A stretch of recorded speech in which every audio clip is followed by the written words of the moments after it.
answers. All right, shoot, Dolan.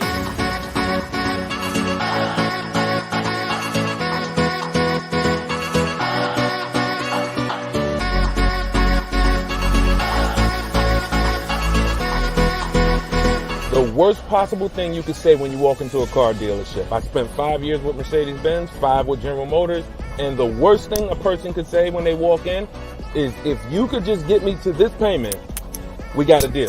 So your loan's probably still like 19, which means you got to pay to get out. You're upside down. It's called negative equity.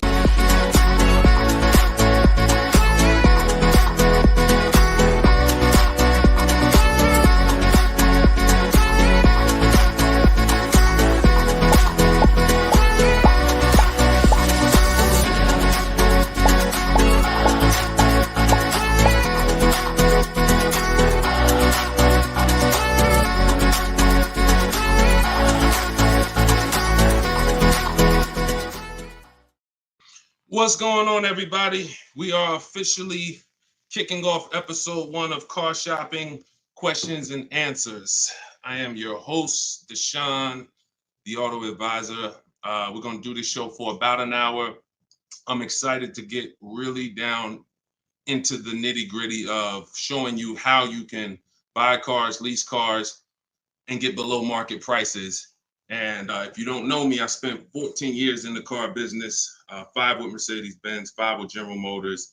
And now what we do is we devote our time and our energy into teaching you how to car shop with strategy, how to understand the things that you haven't been taught to understand. So we do rapid fire Q&A. And no matter where you're at, I want you to start typing your questions. We're live on 4 platforms right now.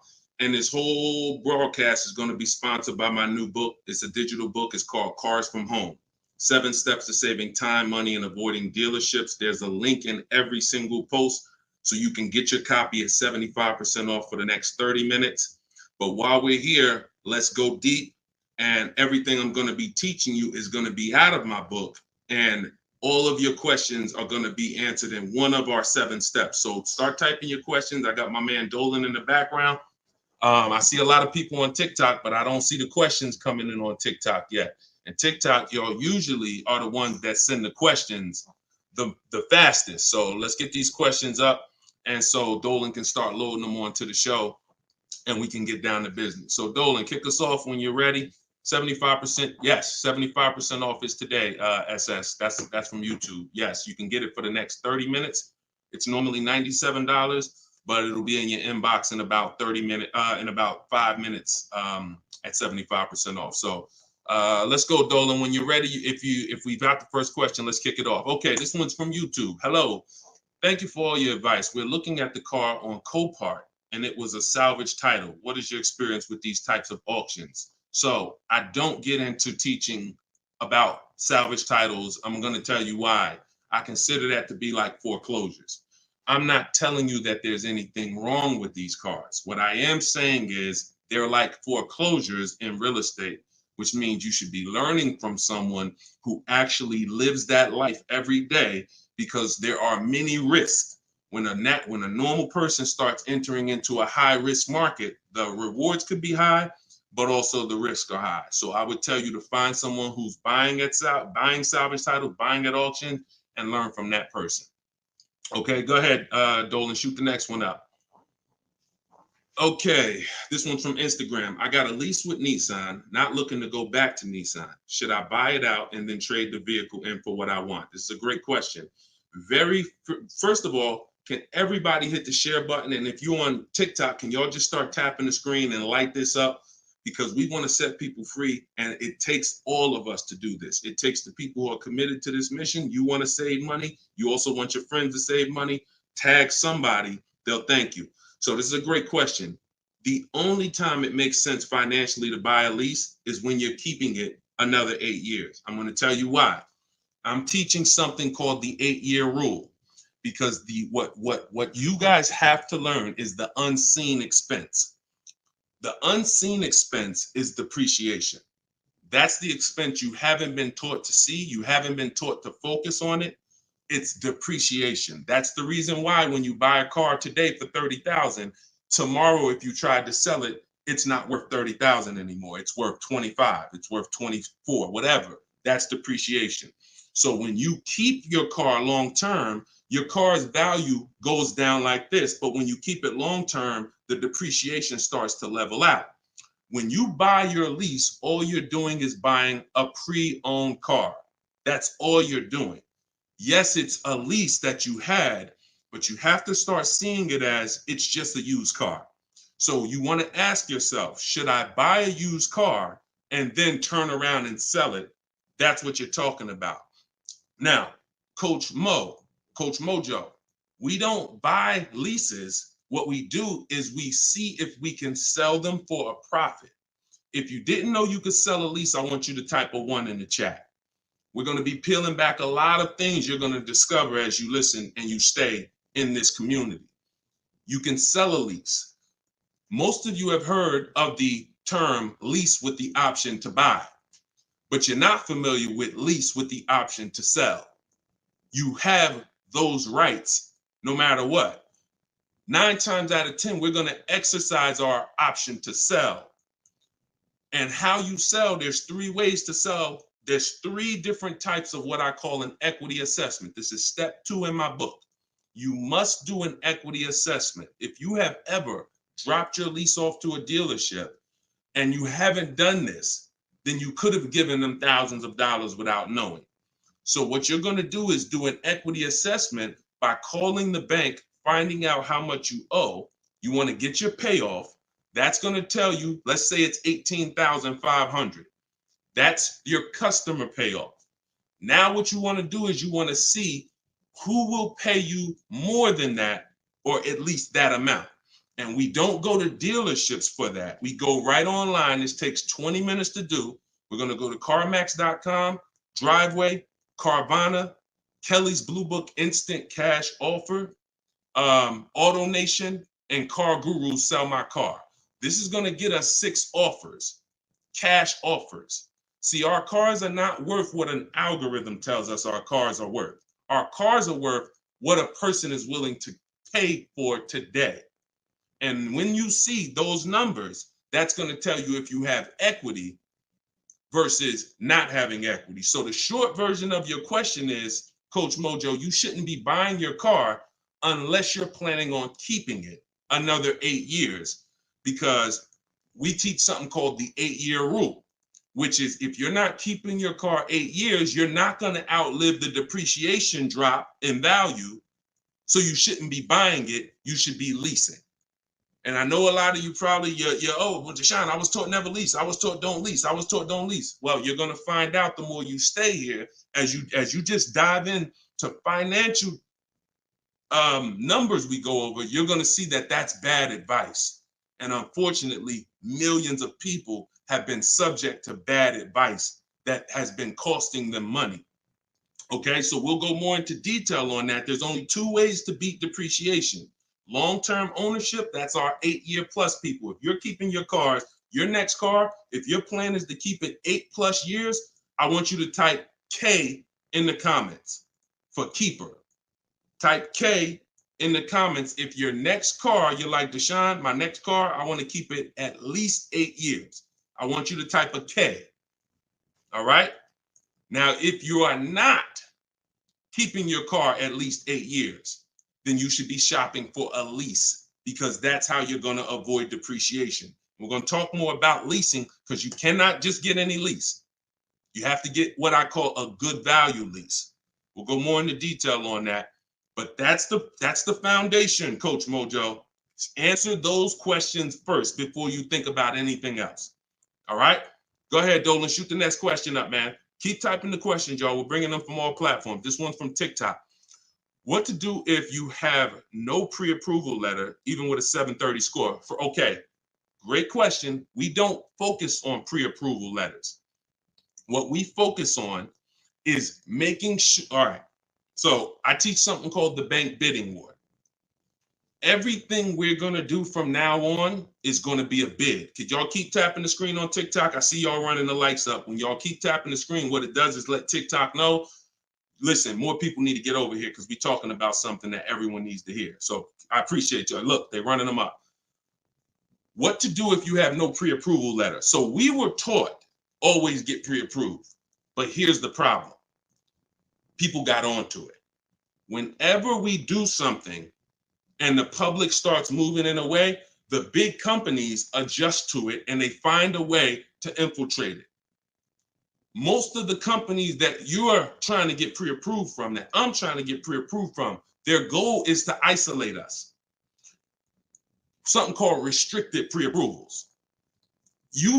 I'm gonna tell you what a restricted pre-approval is and why we stay away from them. A restricted pre-approval limits where you can shop. We'll approve you, but only to shop with Carvana. We'll approve you, but only to shop with our dealer network. We'll approve you, but only to shop with a drive time dealer. Because a pre-approval is the whole purpose when you learn how we shop, which is to shop wide. When you start seeing to shop wide and get multiple offers and see the entire 100-mile radius within where you live as a huge market where people are competing to sell you a car, you'll start seeing why we never want to deal with a restricted pre-approval. So what we do is we use something called the bank bidding war. The only way, how many people have asked themselves, did I get the best interest rate? Type dollar signs. If you've asked yourself ever, you bought a car and you said, did I really get the best interest rate? Type a dollar sign if you've wondered that. See, the only way to get something we call price assurance, which is to guarantee. See, these are powerful words that I want you to add to your vocabulary when you're car shopping. We need to guarantee that we got the best interest rate. How do we do that? Getting bids. Experian wrote an article. They allow you to have multiple lenders pull your credit with a hard pull and compete and give you rates within a 14 to 45 day period. Now, don't ask me why they say 14 to 45 days. That's the window. I'm going to teach you how to do it in a way where it'll only take you 2 days and you're going to let tons of people run your credit and you're going to guarantee you got the best rate, and it's going to weigh on your score like one hard inquiry. So if one hard inquiry would have dropped your score 9 points, natural. We buy a car, a hard inquiry is going to drop our score. That's natural. But we're going to get 20 hard inquiries and it's going to drop our score the exact same way. This is how it works. You do not let anyone run your credit under any circumstances until after you find your car. In my book, I have something called the Perfect Budget Calculator. I created this tool. What it does is it's going to tell you, it's going to give you multiple goals. It's going to tell you exactly what car you can afford. It's going to tell you how to be under your max monthly payment. And you put everything you want to put in, what your max monthly payment is, we use the standard interest rate. So whatever the interest rate is at this time, we use that. Budget. The only purpose for a pre-approval is to budget. Think about some of you who are homeowners. The only purpose in getting pre-approved was to budget so that you can go buy your house, right? You with me? That's the only purpose. If we don't get pre-approved, we don't know how much we could afford. So when we do, what we do is we take the average interest rate, and that's what we're going to use to estimate our payments. This is in my book. See, I created technology. So some of you are saying, Deshone, is this just a book? No, it's not just a book. I have links in there. I have links to videos in there. I have platforms that I've created and calculators and tools that I created that I wish I could refer to you. No, but they're only in my book. So you can get the book. I'm going to teach you how to do things the manual way. Some things you can say, Deshone, I could do that manually. But if I'm telling you about a tool I created to use so that it can budget for you, then the only way to get it is to actually get my book. You can get it for 75% off in my TikTok bio. You can get it in my Instagram bio. You can go to deshonesbook.com, or you can scan the QR code and get your copy for 75% off for 30 minutes.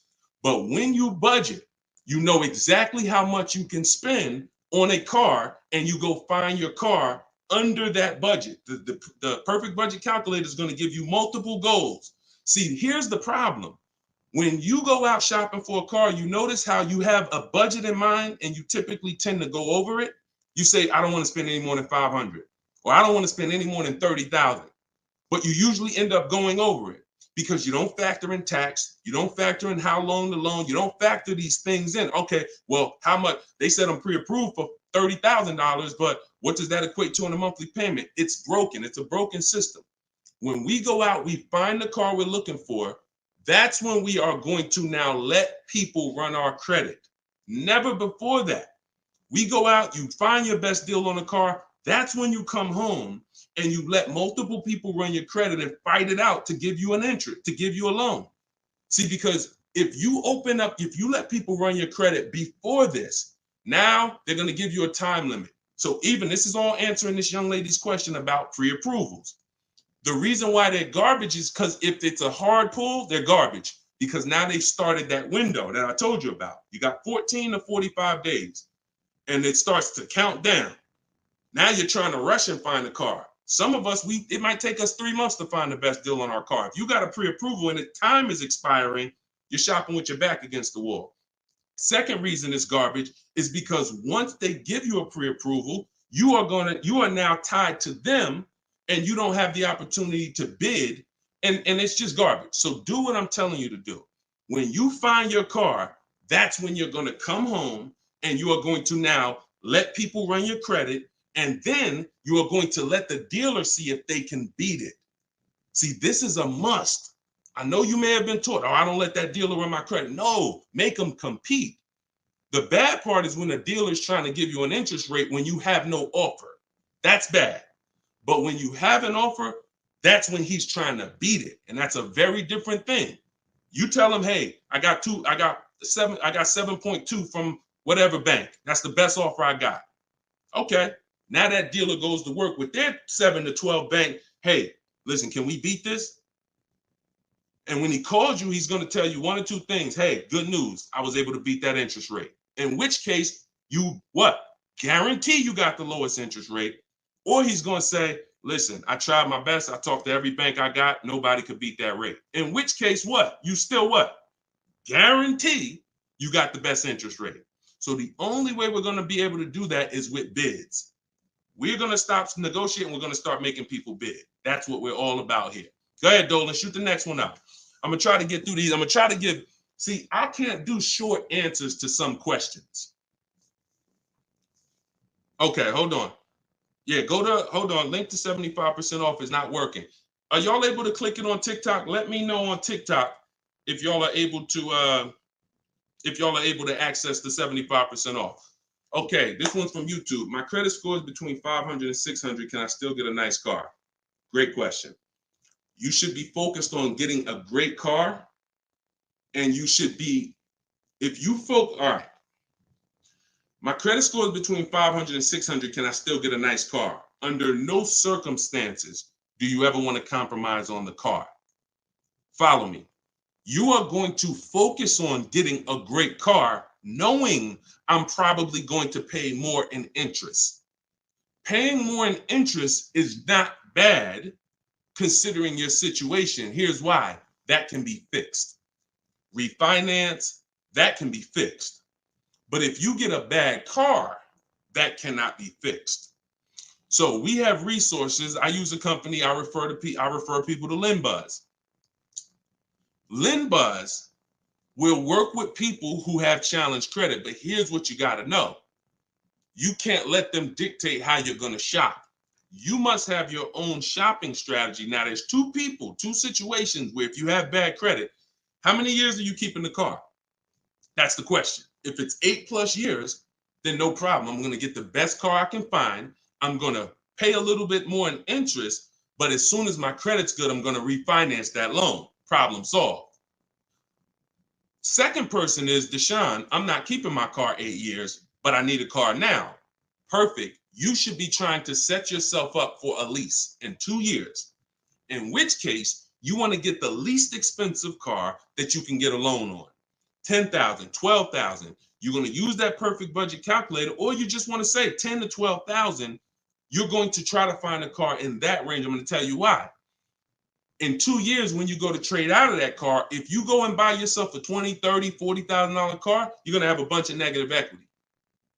And what that's going to do is that's going to stop you from getting a lease. This is what people do. Oh, Deshone, I couldn't qualify for a lease, so I'm going to go out. I want to get that Dodge Charger with the big engine in it because I can't sacrifice for 2 years. I can't be out here looking like I don't have a nice car. Problem. I can't help you. But if you're willing to say, because I'm going to tell you why. I'm going to tell you why. When you get that Dodge Charger, you usually forced your way into it, bought an older one, paying a high payment, high interest. So in 2 years, when you think you're going to trade out of it and go lease, you're going to have a hard time because the negative equity is going to be so severe. And when you have that $600, $700, $800, $900 car payment, chances are you might miss one of them. This is a disaster because we can't sacrifice. So what I'm telling you to do is say, all right, if Deshaun's telling me that the best move financially is for me to be leasing because I'm not keeping my cars 8 years, I need to be getting great leases, but I can't qualify, then my mission is to qualify. That's my mission. So when I look at what that take, what did that take? That means I'm going to get a car now, and that's going to be my sacrifice car. That's going to be my car that I drive for 2 years, build my credit. It's not going to be my perfect car. My perfect car is going to be when I drive a brand new lease off the lot 2 years from now. This is my setup car. So I'm going to make sure I get a low price car where I won't miss a payment. I'm going to build that payment history. I'm going to have minimal negative equity. And then in 2 years, I'm going to make a power move. That's the short term and the long term. That's why it's important to know, is this a long-term car or is this a short-term car? Very important to know. If it's long-term, I told you what to do. You buy a car, refinance later. Short-term, you should be setting yourself up for a lease in 2 years. Buy yourself an inexpensive car, low loan, small loan, and get ready to trade that in 2 years. But you must get a great car in either situation. You can't sacrifice the quality of the car or the whole plan goes to hell. Your car breaks down midway, plan is scrap the plan. So we never compromise. So check this out. I see as soon as you purchase the book, I give you a support email because I do not DM me about products. Everyone gets a support email because we want to handle those issues immediately. DMs I barely see. Thank God we got 2 million plus followers. I can barely see DM. That's why as soon as you get a book, I say screenshot this screen. If you don't get that book within 5 to 10 minutes, check your spam, check your junk. Then you go and you contact support and we'll make sure we email you that copy manually. Okay, because that's what we do. Don't DM, use that support email so we can make sure we take care of you. All right, shoot the next one up, Dolan. Great questions so far. What would dealers try to sell you a car that has issues? Don't sign up for these answers. That's why does the sun rise in the east and set in the west? Some questions are not worth trying to answer. Just plan accordingly and move accordingly, knowing these things are. If the people who are supposed to be taking care of you with cars are not educating you, are not moving with integrity, then you better be educated. Remember that. If the people who are supposed to be taking care of your money, when you come to buy a car, lease a car, that's a $10,000 to $100,000 transaction, some of you. If those people are not moving with integrity, and you cannot guarantee that, a smile doesn't guarantee that, talking nice doesn't guarantee that, you better be educated. And the people who are going to move like the way we're going to move, the way you're going to move if you're listening to this, the way you're going to move if you have my strategies in my book, the way you're going to move when you learn how to car shop online and make people bid, you're going to be educated where no one can take advantage of you. You're empowered. You're the one in control. You're the prize. You're the one people are competing with to earn their business. And that's what I want for you. All right, go ahead, Dolan, shoot the next one up. Just keep typing your questions, y'all. We're bringing them in from all platforms. Hello, I put a down payment on a car 45 days ago. They gave me the keys, and now 45 days, the dealership says the bank doesn't want to do the deal. The bank says they never said that. Do I take the car back? Reach out to the bank. If the bank has an account for you, then that account is in stone. If they have your name and they have your name on an account number tied to that car, then it doesn't matter. They could be trying to bring you back and trade that car and do another transaction, which is legit if you fall for it. You get what I'm saying? If you bring that car back and switch it, then let them trade you out of that car, sell you a different car, That's another transaction. But if you have an account number with that bank, then that means that bank is that deal is signed and sealed. That's what you got to make sure, Empress. Go ahead, shoot the next one up, Dolan. This one's from Facebook. I'm about to begin the process of buying a car from a dealership. They're offering me a lowered payment if I go with one of their lenders. Are there any ways to save on this deal? So, have you gotten bids? See, did they look? You were programmed to be loyal to dealers. I'm from the industry. I was in the industry for 14 years. I'm teaching people all around the country. We have over 8, close to 8,000 customers that have used our stuff and used our products since 2021. We have data from all around the country. There is absolutely no way that you're going to get your best deal ever focusing on one dealer. That would be like you going into a supermarket and say, hey, no matter what the price of this item is, I'm only buying it from this brand. Or you saying, oh, I'm gonna buy a TV. No matter what I'm just gonna walk into Walmart and whatever the best price on the TV is that I see, I'm just gonna take that. I'm not gonna look online, I'm not gonna look on Amazon, I'm not gonna look on Best Buy. I'm just gonna walk into one store committed to try to get a deal with that store. That's the same thing you're doing. Could y'all keep running the likes up on TikTok, keep tapping the screen? If you're getting value out of this, I appreciate it. We don't do that anymore. That is a recipe. And look, I'm gonna tell you something, and I hope you don't take offense to it. Our grandparents shopped like that. In what way in 2024, 2025, almost 20 years, 30 years after the internet's being invented, you're still shopping like our grandparents shopped? Does that make sense? It makes sense when you're like, yeah, Deshone, that's what I'm doing. But it doesn't make sense in the grand scheme of why am I doing this? It's because that's what you were taught to do. That's why I represent unlearn, relearn. You can't win with what I teach unless you're willing to scrap all that bad knowledge. We don't buy from one dealer. 3 transactions that people have been, I'm gonna break this down real quick in literally a second so y'all understand. There's 3 transactions that you've been taught to give to car dealers. 3. Buying your car from them is one transaction. Who you get your loan from is another transaction. Who you sell your old car to is a third transaction. And many of you have been taught to give the dealer all 3. Meanwhile, there are people who only want to give you a loan. They don't sell cars. They want to compete for your loan. There's other people who want to buy your old car. They don't sell cars. They want to buy your old car. Y'all get what I'm saying? Type a Y for yes, if you're understanding that you have to start breaking these transactions into their own transactions. You can't maximize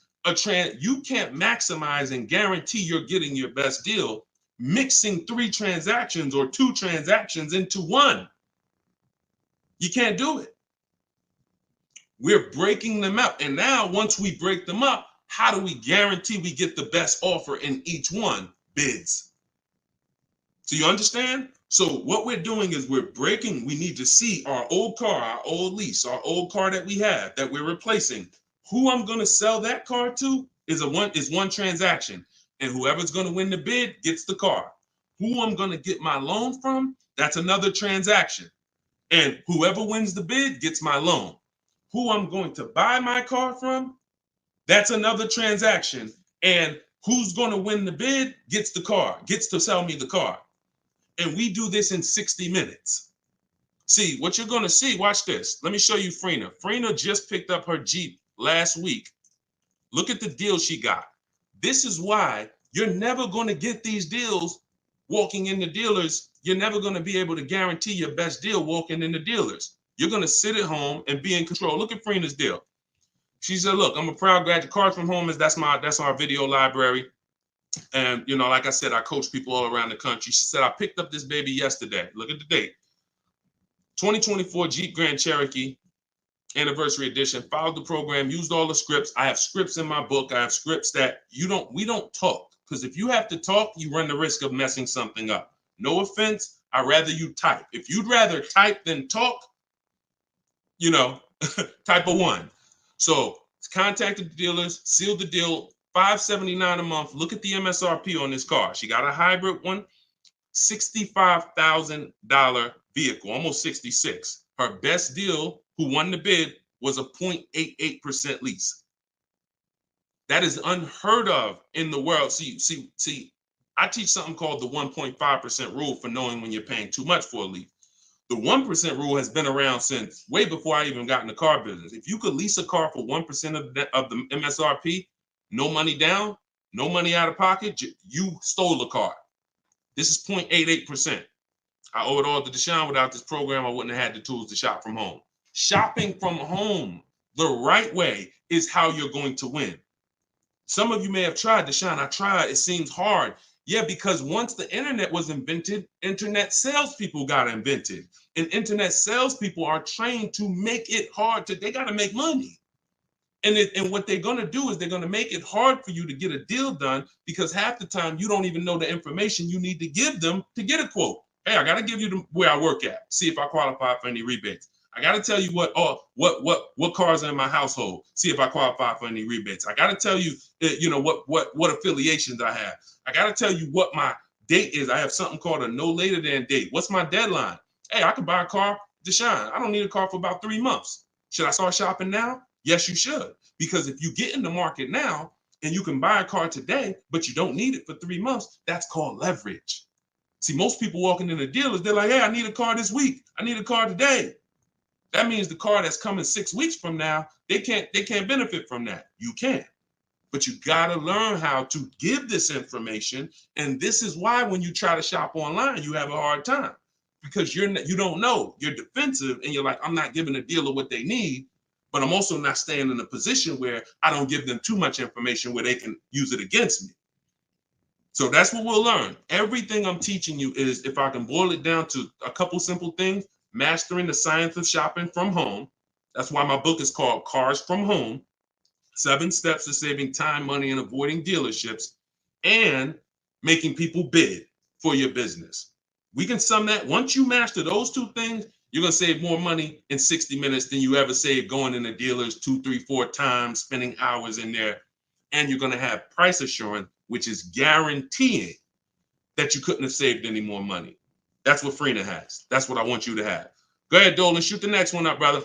Keep typing your questions, y'all. We're bringing them in from all platforms. Let me bring Freenah's pick down. All right, perfect. Shoot the next one up. All right, I'm trying to fly through these, y'all, but I can't give short answers. You get what I'm saying? I got to give you the full answer. Can you get a great deal on the lease vehicles on a Range Rover? Okay, great question. You can't control the lease program. The lease program is what's going to dictate when the dealer wins the bid. Let's say a dealer, I always teach, when you start getting bids on a lease or on, you should see about at least a $3,000 to $5,000 difference from your best offer to your worst offer. Now, sometimes it's more drastic than that. You're doing it, you'll see a $7,000 difference from your best offer to your worst offer, but you need to see a spread. I'm going to tell you why. 80% of dealers are overpriced. So when you start getting offers, if you don't get enough offers to where you see that spread, you haven't gotten enough offers. I teach you need to get at least 5. In my book, I have something called the 25 to 5 strategy. So once the whole purpose of a bid is to find the dealer that's willing to discount the car and sell the car lower than all their competitors. And if there's any rebates, to disclose them to you. That's only going to come through bids, because you don't know who you're dealing with. An 80% dealer is not going to tell you all the rebates. An 80% dealer will tell you, okay, yeah, there's no rebates, but there actually is. 80% dealer is going to say, all right, yeah, there's $1,000 rebate. Hey, but there's actually $2,500. So you can't depend on an 80% dealer. You have to get multiple offers and reveal who the actual dealers are who is going to win the bid. Now, once that happens on a lease, the lease program is in the background. And if the lease program is trash, then you're going to be over 1.5%. And over 1.5% means the payment you're paying, when it's more than 1.5% of the MSRP, that means you're paying too much for a car you're giving back. See, I was concerned to start making lease videos because I knew when people started finding out how good leasing was, they were going to just go into dealers and say, hey, work me up a lease. Problem with that is, if you don't know how to get a great lease, you're going to get a bad lease, sign up for it, and it's still going to be better than your history of purchasing. So you're going to think you won, but you left thousands of dollars on the table. So I don't want to teach you about going after leases until you learn how to get multiple offers so you can reveal the best deals. But what we do is we always with leases have 3 options because we can't control the lease program. And if we can't control the lease program, we need to have a bet. Because look, y'all, there's tons of companies out there that are offering bad leases and people are signing up for them, especially some luxury brands. Every car has a different lease program. Luxury brands will say, hey, we're going to put a bad lease out there because we know we can ego sell people, which means, hey, come on, Mr. Jones, come on. How long you been driving Range Rovers? Man, I've been driving them for 12 years. All right, well, come on. You really gonna leave Range Rover over a couple dollars? Yeah, but I mean, the lease seems kind of high. It seems like, I'd be better off buying the car. No. If you don't know that, they're going to ego sell you.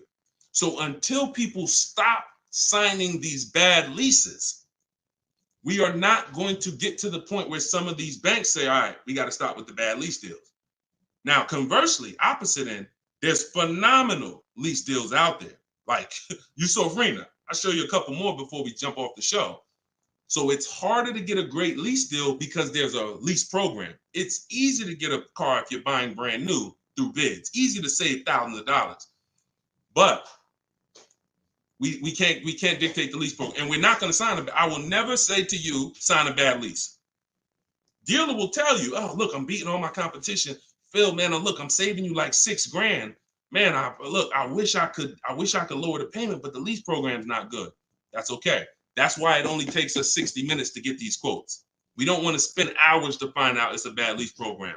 We pick a car, we get our bids. Within 2 days, we're going to know if it's a bad lease program, in which case we move to our Plan B vehicle.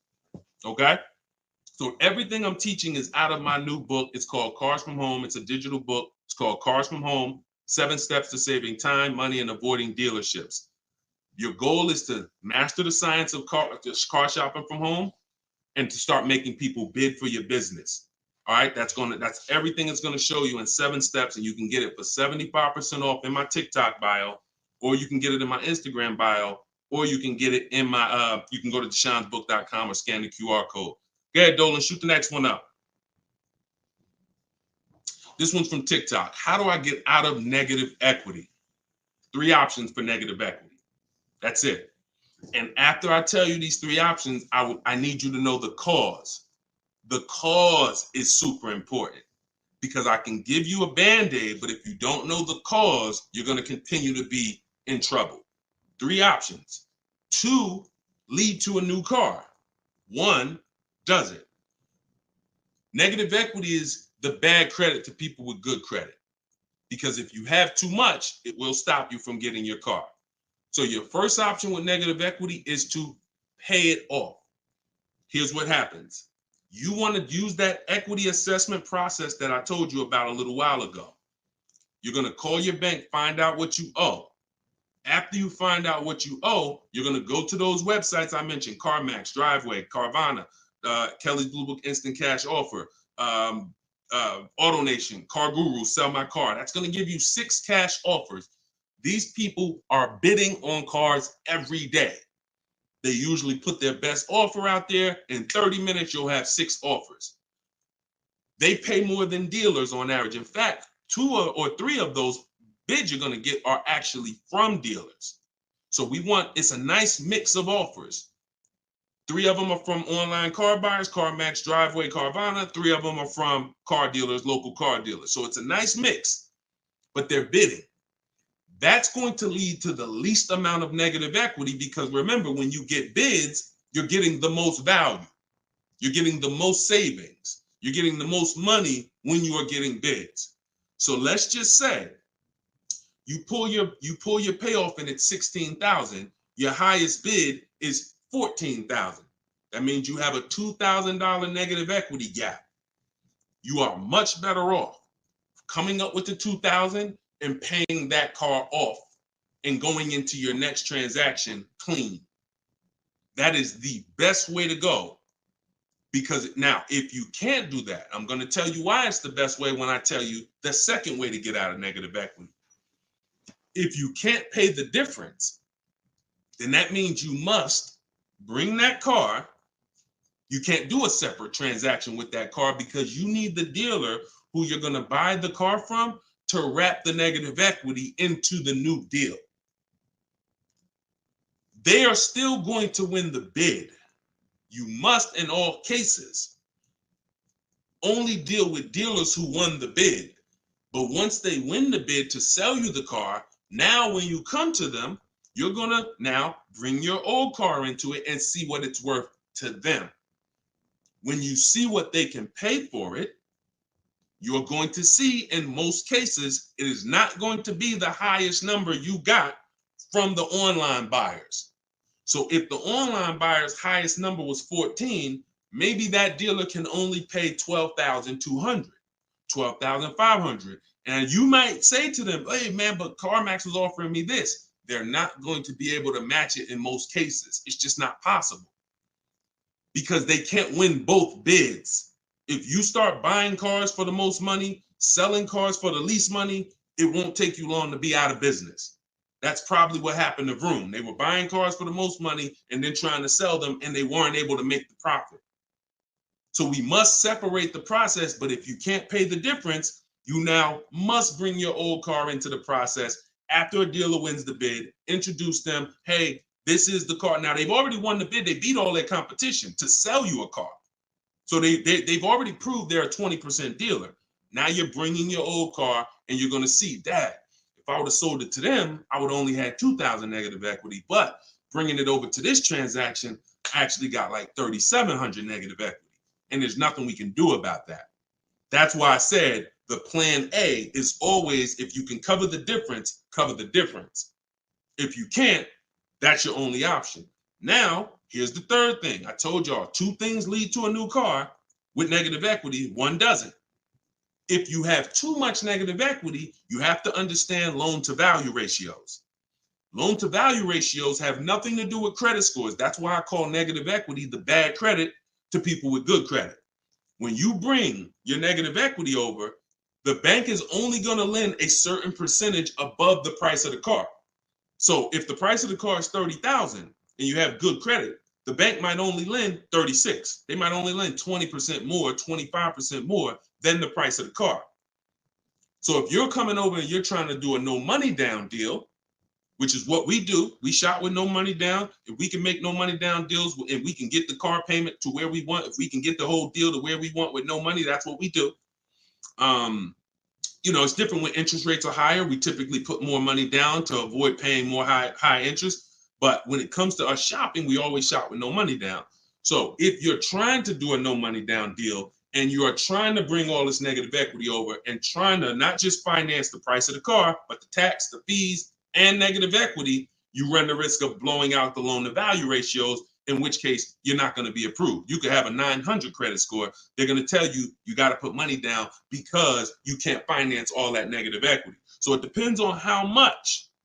And if that's too high and you can't put down money to actually make a difference, then you're going to need to stay and pay down that car for a couple more months or even maybe a couple more years to lower the amount of negative equity. So that's how you get out. That's all in my book. 3 ways to get out of negative equity. But what you got to know is the cause. Only legitimate reason for negative equity is because you had an emergency and you had to switch cars. Now, if we go by things that can be prevented, like Deshone, I bought a car, it's breaking down. Well, that means you bought the wrong car. We can prevent that with knowledge. Now, if you say, Deshone, I just wanted a new car and I switched it, that's costing you. And because you don't understand leasing, see, 90% of the time, 10% we give to emergencies. Deshone, man, I had a sedan, then I had twins, I had triplets. I need to get an SUV. I got to switch the car. Understood. Legitimate reason. Switch the car, stay in it long term, pay off, and keep the car. But 90% of the time is you don't understand leasing. And you buy your cars, you take out 5, 6, even God forbid 7-year loans, you switch these cars in 3 years, 4 years, you always have negative equity and you're overpaying by thousands of dollars. That's the cause. That is the cause. I've been doing this since 2006. The reason for most people, most of your negative equity is because you haven't learned the lease yet and you're buying cars, but you're a short-term person. All right? And the more you stick around here, the more you'll understand why that's a mistake. If you get my book, you'll understand, oh, I've been doing this wrong. I was taught this. I don't blame you. You were taught that. But when you learn, when you do better, when you know better, you do better. And that is my goal, is to make sure you know better. My pleasure, Reggie. You said thank you for everything. My pleasure. Absolutely. Everything I'm teaching y'all is out of my new digital book, Cars from Home, 7 Steps to Saving Time, Money, and Avoiding Dealerships. You can get your copy for 75% off as part of our launch in my TikTok bio, in my Instagram bio, or you can go to deshonsbook.com. There's a link in the comments, or you can scan the QR code if you're watching us on the television, and you can get your copy for 30 minutes. Once that timer expires, book goes back up to $97. So get your copy before the timer runs out. Go ahead, Dolan, shoot the next one up. All right, this one's from YouTube. Appreciate all of your content. Thank you. We are looking to buy our teenage daughter her first car. Is there any downside to purchasing outside of a name franchise dealer? No, if you do your due diligence, because there's 100,000 plus used car dealers in the country. Let's assume 80% of them are trash. As long as you are sorting, when we shop for used cars, and you want to ask yourself the 8-year rule question.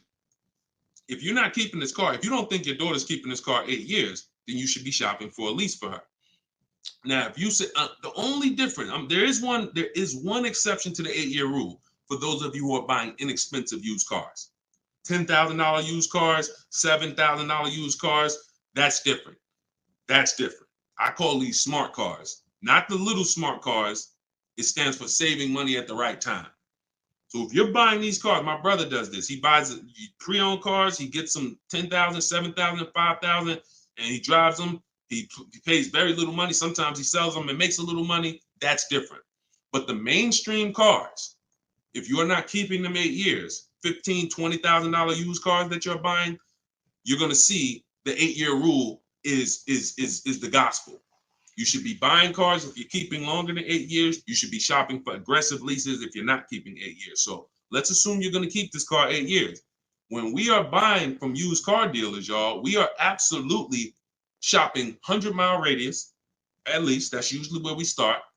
And then we're going to search, and we're going to narrow down based on title history, based on service records, based on accident history. And then we need to verify that the price that they advertise online is legit, because there is something going on right now. It's been happening for a few years. They know you're looking for online prices. So what they do is they put a price online that they don't intend to honor. So the first thing, so we narrow it down based on those things. And when we get to this final step where we got our top 3, top 5 choices, we need to see who's going to do bogus fees, who's going to try to hit us with bogus fees, in which case we eliminate them. And then we narrow it down to the best one. And we need to pull the original. Listen, who's going to be buying a used car? I want you to type a U. If your next car you're keeping for more than 8 years is going to be a used car, type a U in the comment. In the comment section. Or if you've purchased a used car in the past, type a U in the comment. Type a U in the comment. Okay, Snowman, I see you. Felicia, I see you. Miss Bambi, I see you. Reginald, I see you. Okay, so we got a lot of people. Okay, all right, we got a lot of people who are going to be buying a used car or have bought a used car in the past. What I just told y'all is how we're going to talk about how we're going to get a quality used car. Plus, I do something, step 4 in my process is we have to do a longevity check. Some of these cars have data that shows they don't last more than 80,000 miles before the transmission goes out. If you don't know that, then there's nothing you can do but be surprised when the transmission goes out at 78,000 miles. So we always want to do a longevity check on Google. We search these things. But the other way, what I just told y'all is how we make sure we're getting a quality car. Accident, title history, service records, accident history. But when it comes to now the value, Deshone, how do I make sure I'm actually getting a great price? How do I make sure that the car I'm buying is the best price in the market? We need to know the original price of the car. We need to know what the car was brand new. Because what you've been taught is to focus on what the website tells you. Is this a good deal? Great deal, below market. Because websites, their job is to be accountable to the people paying them. And if they were telling you that this car that you're looking at for $30,000 was originally $38,000, and it's actually only being discounted $8,000 from when it was brand new. If they were telling you that, then no one would be buying those cars, in which case no one would be paying them to list their cars on those websites. So they're not accountable to you or me. They're accountable to who pays them. So we find out through the window sticker what the original price was. Carfax has agreements with some brands where they will actually give you the original window sticker, but we must get the original window sticker. And when we get the original window sticker, that's going to tell us the discount with something I call the true value percentage. We created this. The true value percentage is the discount from the price when it was new. And that's all that matters when you end up choosing a car. Give you an example as we wrap this question up. If you're looking at three Honda Pilots. You've narrowed it down to 3 Honda Pilots. They're all within $1,000, $1,500 of each other. One's $30,000, one's $30,500, one's $31,000. Similar mileage, similar title history, similar everything. We get stuck right there. We don't get stuck when we get the original window sticker and we see that one of those Honda Pilots brand new was $45,000. One of them brand new was $49,000. One of them brand new was $53,000. You see how immediately access to that information separated the value? They all look similar. Type $signs if you got that revelation. If you understand that just that bit of information, I'm looking at 3 cars, they all look similar. Dag, they all look good, similar mileage, similar price on these websites. Which one do I pick? Man, I'm stuck. Knowing the original price, one's 46, one's 49, one's 53. The one that's 53 immediately becomes way more valuable than the other 2. That's what we're talking about. See, it's my job and my mission is to show you how to car shop online, show you how to master the science of car shopping online, show you how to make people bid for your business, and to show you where the hidden money is that you have not been trained to see. Everything I'm teaching is in my book. I don't hold back on these lives. You guys could tell. But if you're like Deshone, I want all this information in one place. I want to be able to use this as my car shopping Bible for the rest of my life. Digital book, Cars from Home, 7 Steps to Saving Time, Money, and Avoiding Dealership is in avoiding dealerships in my TikTok bio, in my Instagram bio, and it's 75% off as part of our launch. Get your copy, use it, and win. All right, let's go, Dolan. Shoot the next one in. Great questions today. Let's go. Keep typing them, y'all. We're going to try to get through as many as possible. How many miles can you drive a leased vehicle? Great question. Many of you were taught that you have to take what they give you. Or some of you were taught they only do 10,000 miles a year on a lease. All of that was bad information. You pick the mileage on your lease, and there are leases that go up to 30,000 miles. Now, some of you might say, well, who drives 30,000 miles a year? Who drives 25,000 miles a year? If you drive 25 or 30,000 miles a year, type HM in the comments for high mileage. So when you think about that depreciation curve that I told you about, your car's value normally, if you're a normal driver, your car's value goes down like this.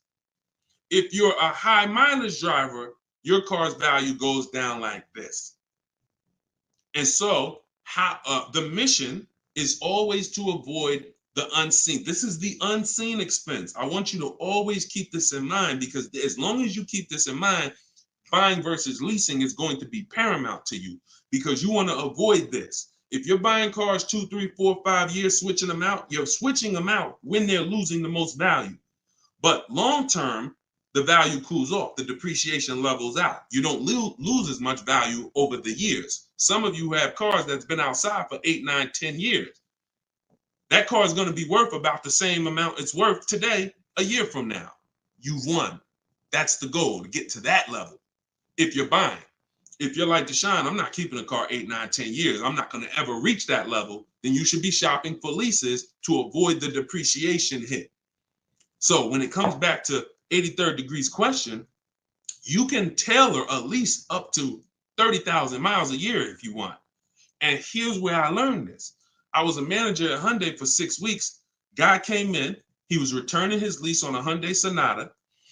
I was doing the lease return for him. And I said, hey, you leased this? He said, yeah, I always lease. I'm in sales. I'm on the road every day. I used to buy my cars. And, you know, I would have a bunch of negative equity all the time. I was just losing thousands of dollars every time I went to replace the car. It wasn't worth what I owed on it. And I just kept rolling over. I stopped doing that when I found out about leasing. Now, same time he's telling me this, I know that I've also sat with people who came in with high mileage with 10, 15 grand of negative equity. So what he's telling me, I've experienced. And I'm trying to help these people and dig them out of this hole and help them get another car, but they have a ridiculous amount of baggage from the old car. So he told me that, and I saw his payment. And I said, man, this payment is only like $175 a month more than a really good deal on a regular lease. And so from then I understood. I'm going to teach people that you need to understand, if you get a great lease deal and then you bump the mileage up from 12,000 to 22,000 or whatever you need, you're going to pay thousands less than if you bought the car and just took that depreciation hit. You bring that car back with 75,000 miles in 3 years, the car is worthless, but you still owe $17,000 on it. That's the difference. So leasing mileage, you pick it, and you can customize it up to any amount. But we always shop for 12,000 miles a year. Always. We don't shop for high mileage leases. When we get our quotes, if you're using what's in my book, the 25-to-5 strategy, we get our quotes with 12,000 miles a year. And once somebody wins the bid, then we convert the bid. We tell the winning dealer, hey, could you show me what the payment's going to be with 18,000 miles a year? And then we customize the lease. If we're going to do any down payment, we always customize after we've identified the winning dealer. Great question. Great question. Go ahead, Dolan, shoot the next one out. Great questions today. All right, keep typing them, y'all. What advice would you give a first-time buyer who doesn't want a car note? Then go save up your cash and go get the best car you could afford. But why is it we always, Whitney, just send an email to support. If you're having trouble getting your book, just send an email to support. We'll send you a copy manually. Oftentimes it's a little one letter is different in the email. So that's why as soon as you purchase, I always give you that support email so that we can make sure you get your book. Okay? But what advice would you give to a first-time buyer who doesn't want a car note? Save up your money, get the best car you can afford. But here's what I want to ask you. Why is it that the only time we want to avoid a monthly payment is with a car? We don't say to the electric company, I don't want a monthly payment. We don't say to the water company, most of us who are buying a house, we have a mortgage. Most of us who are renting, we pay rent every month. Why is it that the only thing that we say we don't want a monthly payment on is a car? Why?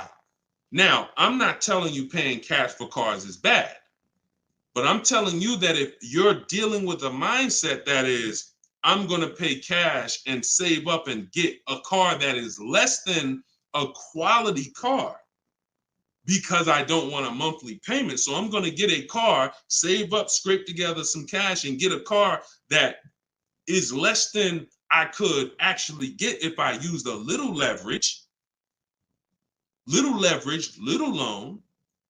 See, there's something called over leveraging. I'm going to take a 7-8 year loan to afford a car. That's called over leverage. That means you're trying to get a car that you truly can't afford, but you're going to use the bank's money to actually do it.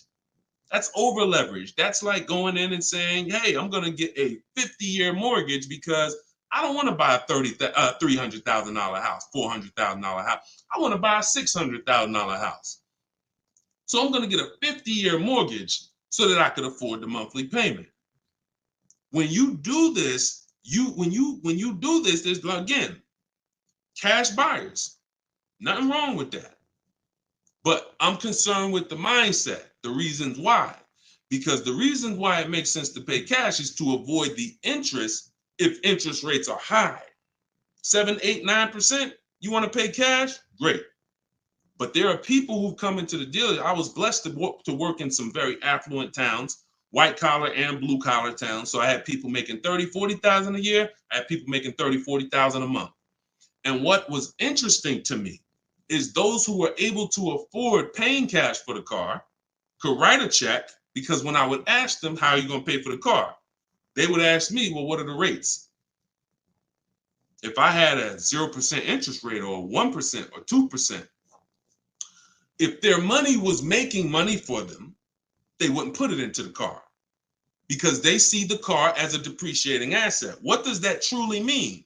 When I put 30,000 into the car, what is my 30,000 worth to me in 5 years? Let that sink in. Anybody who's paying cash for a car, if you're bringing money out of stocks where you're getting 8%, 7%, 10%, bringing it out of real estate where you're getting 10%, 12%, 15%. When you put that 30,000 in a car, what's that car worth in 5 years, y'all? What is a $30,000 car worth in 5 years? Average miles, 60,000 miles driven on it, 30,000. What is it worth in 5 years? Throw some numbers out there. Throw some numbers out there. Let's see. See what we come up with. My guess is 30,000. Knew that car in 5 years is probably worth like 14. Okay, Pink Butterfly said 13. 19 is too generous, I think. 17, 12. See, some people may be confused about this seller's market we had for 3 years because you might have just sold the car in 3 years and made some money over the last 3 years. That market's gone. So you might have really said, Deshone, I bought a car for 30 and I sold it in 3 years. I sold it in 2022 and I got 23 for it. Well, that's never going to happen again unless we have another, worldwide inventory shortage, in which case resale values go up. Normal market, yep, 12, 13, 14, 15 generously. So a person who's looking at their cash and what their cash is doing for them, they look at that.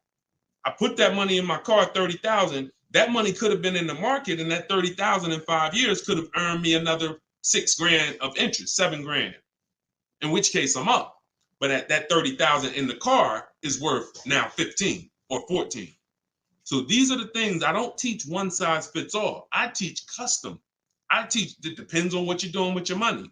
If your money's invested and interest rates are low, then leverage a little bit. If your money's not invested and you're like, Deshone, I got my money in the mattress, I got my money in the bank, I'm not really doing anything with it. All right, pay cash, keep things low. Keep things low. If interest rates are high, pay all the cash, higher down payments, get the loans out of here faster. That's why, see, one size fits all car buying advice, I hate. That's what has failed you. This one size fits all formula. Everyone should do this. Everyone should pay cash. Everyone should get a used car.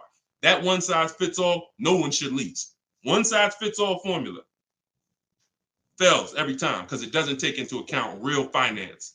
All right, go ahead. Great question. Go ahead, Dolan. See, and I'll answer the question and then go into a little spin-off answer. All right, this one's from Instagram. If I want to keep my car for 8 years, should I finance the car? Absolutely. The goal is to get the best car and the best value. So if you can't pay cash and you say, I want to get a better car, what I teach is when you start budgeting, you are going to now see, can I get a new car or is my budget for a used car? The goal is to get everything you need. And really, if you could get everything you want, even better. What's the difference, Deshone? Well, needs is I gotta have 3 rows because I got 4 kids. Needs is I need a car that has enough power to get me on the highway because I'm on the highway a lot and I can't have an underpowered car. That's a need. A want is, I want the leather, I want the big sunroof. So you must get all your needs at all times. You cannot sacrifice needs. I want y'all to put these two things into very important buckets, needs and wants.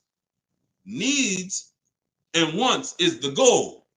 Once the budget gets compromised, once you get out there, if you see I can't get the car I want with everything I need, everything I want, the wants have to scale back.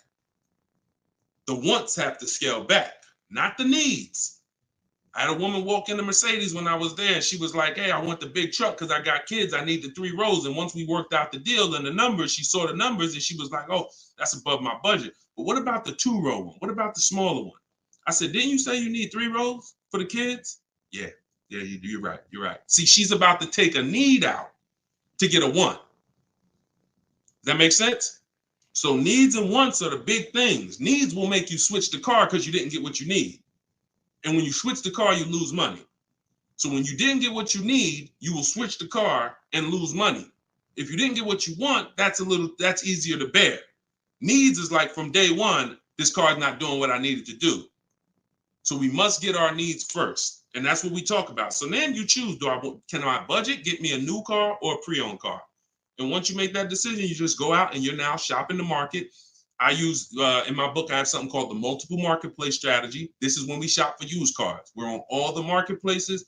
We're seeing the whole market as one big marketplace. Everywhere cars are, we are looking and we're narrowing it down to our best, top 3, top 5.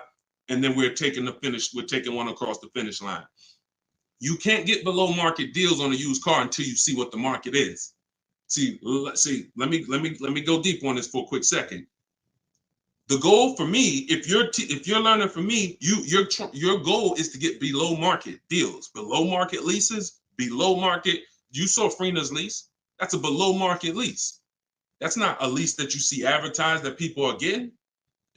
So below market pre-owned cars. In order for you to get a below market pre-owned car, you got to know what the market is. So sometimes you're going into one dealer and you're looking and saying, okay, let me negotiate with him. That's a mistake. You don't know what the market is. When you see the low side of the market on a used car, now you're able to see, again, if you're shopping the right way, there's always a spread because there's always people untrained who are going to pay the higher prices.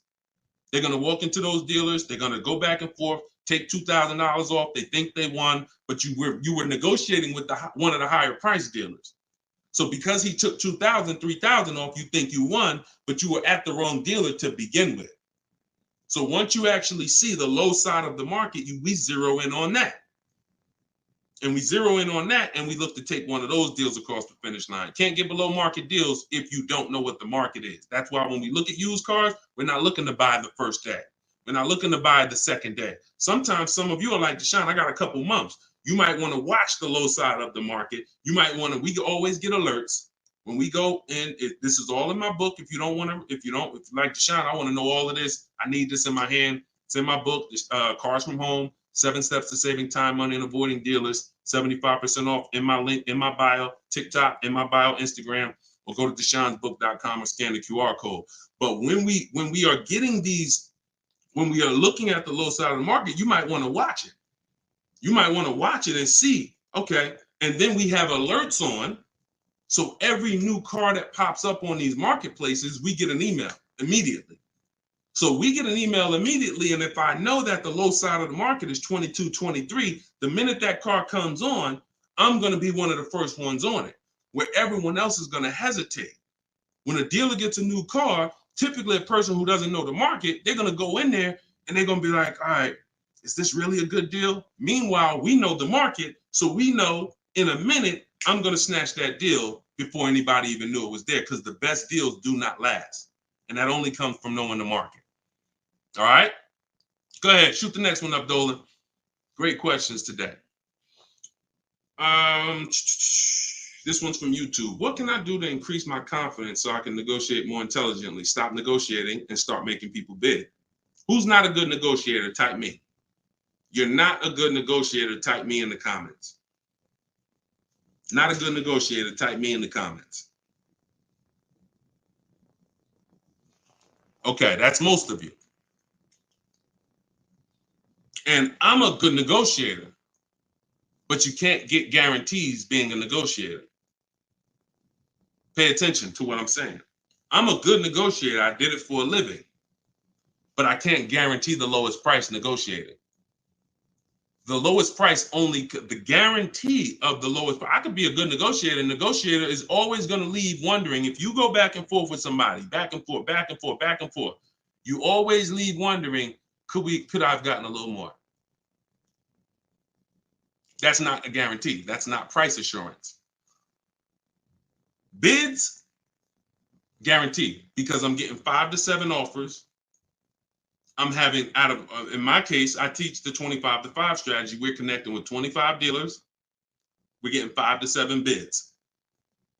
Whoever wins the bid, win. That means you beat 25 dealers to earn my business.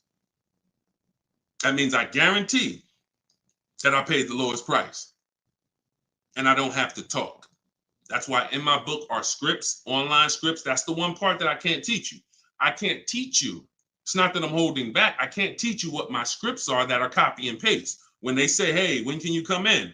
My script says, hey, well, I'm actually going to be handling my whole transaction online. Oh, actually, well, we don't quote online. Okay, that's not what other dealers are saying. Should I remove you from my list? See what I'm saying? When we're copying and pasting and we know what to say to everything they're going to type, now we move things forward. We keep it on our agenda. This is all in my book, in my video library. This is what the people who have learned from me for the last 3 years have been doing. That's why you see people like Frina. That's why you see people like Pierre, got himself. He came in, got a 22 CX5. Very big thanks to Deshone the Auto Advisor, educating and empowering me to control the entire purchasing process. The perfect budget calculator really helped me figure out what I could realistically afford. With the true value percentage, we talked about that earlier in the show. Everyone purchasing a used car, true value percentage is what we use to make sure we win, price-wise. I spotted the best deal, 6 similar listings, saved over 20% off the original MSRP. I also shop for my own financing. See how we break these transactions down? You see how he's breaking the transactions down? That's how we get bids in each category. Also, I shop for my own financing, got the dealer bank to match it. See? So we're not doing the shop for my own. Oh, I'm not going to let that dealer run my credit. He knows the bank bidding war. The bank bidding war is all these people are going to bid. So I guarantee I got the best price on my used car I bought. I guarantee I got the best loan because the dealer couldn't beat it, but they were able to match it, which means it saved me the time. I didn't have to go through that. And the dealer, see, we guarantee. That's what I want for y'all. And the icing on the cake, learning about bogus fees and walking away from dealers not willing to remove them. Now, the walking away, he's talking about not physically. He's talking about next, not physically, because we're home. We're not going into dealers walking away. Some of you said, Deshone, if I don't get a good deal, I just walk away. That means somebody wasted your time. And when you walk away, you still need a car. So you're not hurting the dealer when you walk away. Someone's going to buy that car, even if it's overpriced, and they're going to look at you and say, well, you still need a car, so it's really your loss. When you learn to do this while you're in your living room, you'll understand I don't need to walk away ever because I'm in control. No one's going to waste my time. And this only comes from mastering the science of shopping from home. That's why my new digital book is called Cars from Home, 7 Steps to Saving Time, Money, and Avoiding Dealerships. Go get your copy for 75% off. Use it. Everything is in there, from high mileage driving strategies to leasing to giving you a video to help you understand leasing. Some of you are like, Deshone, I was taught all my life never to lease. If that's you, type me. What you're going to see is I link you to a video from the Cars from Home library where I actually break down for you leasing versus buying. So by the numbers, so you can understand. Some of you that's what it's going to take. You've been programmed so bad about leasing, you need to see it by the numbers to understand that this is costing me money, not understanding this. So that's in there. Purchasing, high mileage driving strategies, links for people with bad credit, and how you're going to get your cars even with bad credit. It's all in there.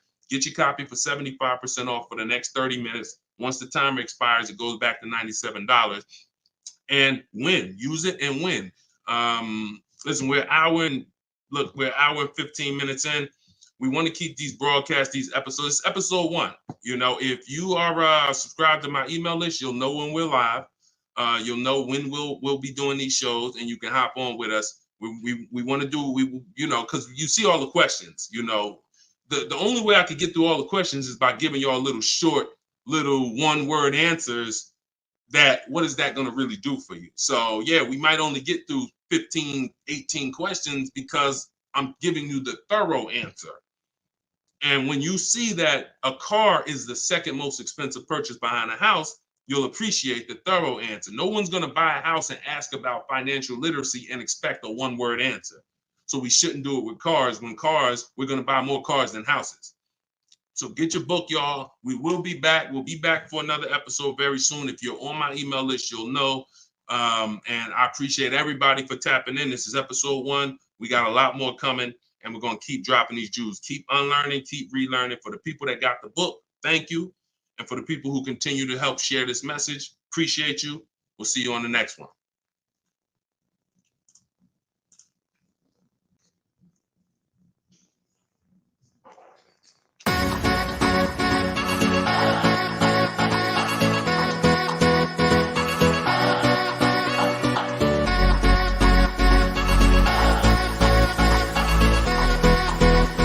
The worst possible thing you could say when you walk into a car dealership. I spent 5 years with Mercedes-Benz, 5 with General Motors, and the worst thing a person could say when they walk in is, if you could just get me to this payment, we got a deal.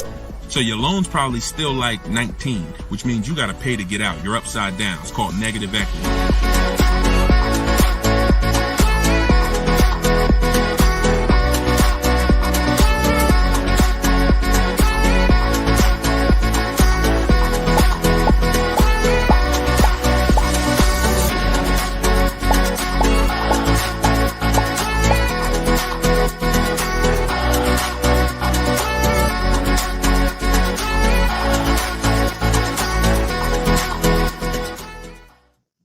What's going on, everybody? Welcome. How's audio? Give me a 1 if audio's clear. Welcome back to Car Shopping Questions and Answers. This is episode 2. I'm your host, Deshone the Auto Advisor. We do these live shows to make sure you know the secrets, the science of car shopping online the right way, and know where the hidden money is. I spent 14 years in the car business with Mercedes, General Motors, and 4 years running my own brokerage, and now the mission is to make you smarter, make you better, help you pay less than everyone else for cars in less time shopping from home. So this whole show is sponsored by my new digital book. It's called Cars from Home, 7 Steps to Saving Time, Money, and Avoiding Dealerships. And you can get your copy for the next 30 minutes at 75% off in my TikTok bio, in my Instagram bio, or you can click deshonsbook.com or scan the QR code. So type your questions in, Dolan, shoot the first one up.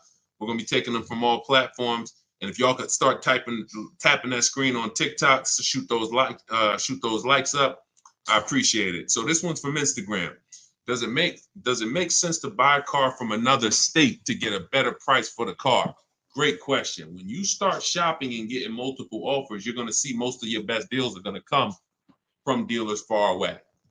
Not always, but a lot of times the dealers that you've been buying from, they think they own you. They look at your zip code and they program people to come in. The average person shops 1.2, I think it's less than 3 dealers. So when car dealers know you only are going to shop 2 dealers, then they know they can control you, and they know they don't really have to be as aggressive. Now, when you start sitting at home, like I want you to do, and start letting those offers come to you and start looking at car dealers, like start looking at all the inventory and getting multiple offers, you're going to find most times your best deal's 45 minutes away. Your best deal's an hour and 20 minutes away, because those people are trying to beat their competition. So you're going to find, you get used to that. You're going to step out of the local business and you'll get used to actually getting your best deal. Here's the saying. We'll wrap this question up with this saying. You buy your car from who makes you the best offer, AKA who wins the bid. If you're new here, we make people bid for our business. The more time you spend with me, you'll never negotiate again. You'll start making people bid. And the second part of it is you service your car where it's the most convenient. You service your car where it's the most convenient. You buy your car from who makes you the best offer. All right. Great question. Shoot the next one in, Dolan. Everybody keep typing your questions. I see you. I see you on TikTok. We're going to bring questions in from every platform. Go ahead. This one's from Instagram. Should you buy a car from a rental car sales place like Enterprise or Hertz? First of all, that would be low on my list. They'd have to, and look, I'm not telling you anything's wrong with that. What I'm telling you is that should be low on the list. When we're looking for used cars, rental cars should be low, and they got to be better priced than the cars that are not rentals. So I'm not going to Enterprise looking for what they have. I'm going on market. We use 8 marketplaces, y'all. When we shop for used cars, I have something called the multiple marketplace strategy. Multiple marketplace strategy is like it's you going everywhere, looking everywhere that used cars are.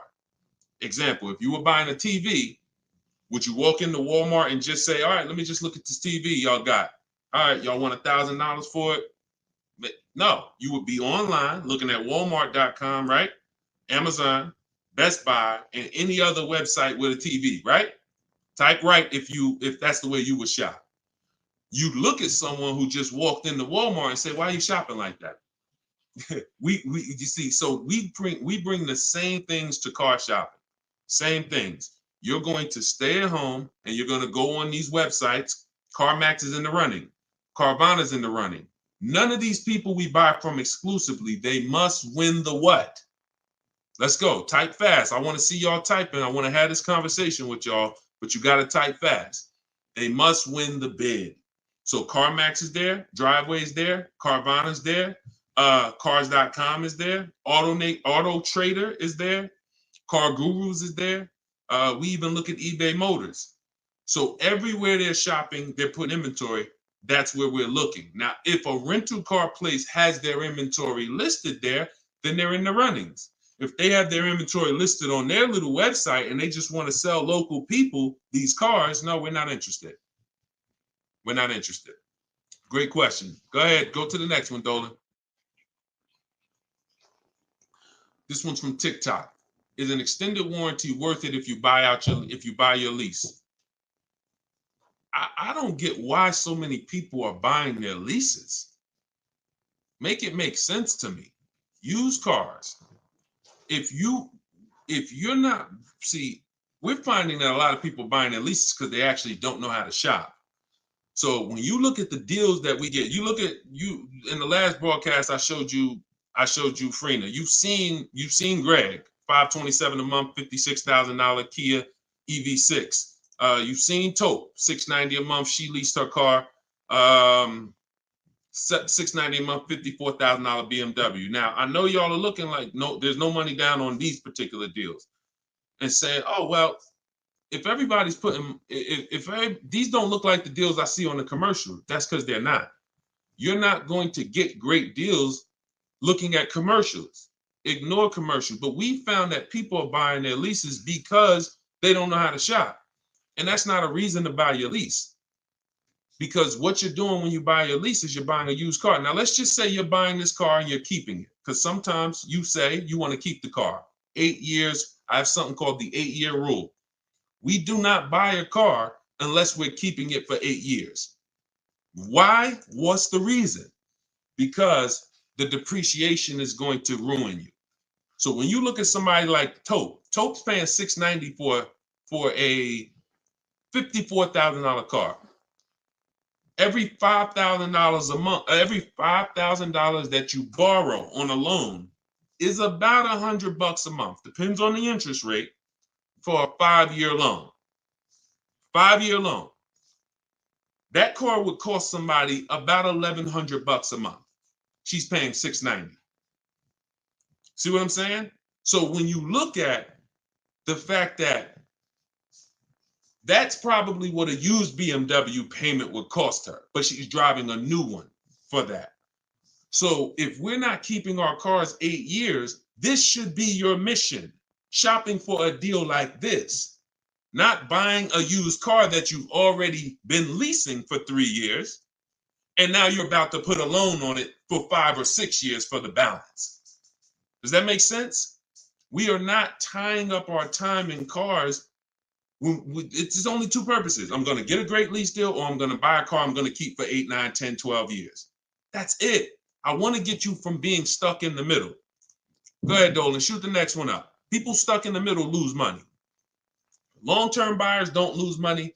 Great lease deals don't lose money. It's those people, if you're stuck in the middle, you're the one losing the most money, and we got to get you from being stuck. Go ahead, Dolan. Shoot the next one and keep typing your questions, y'all.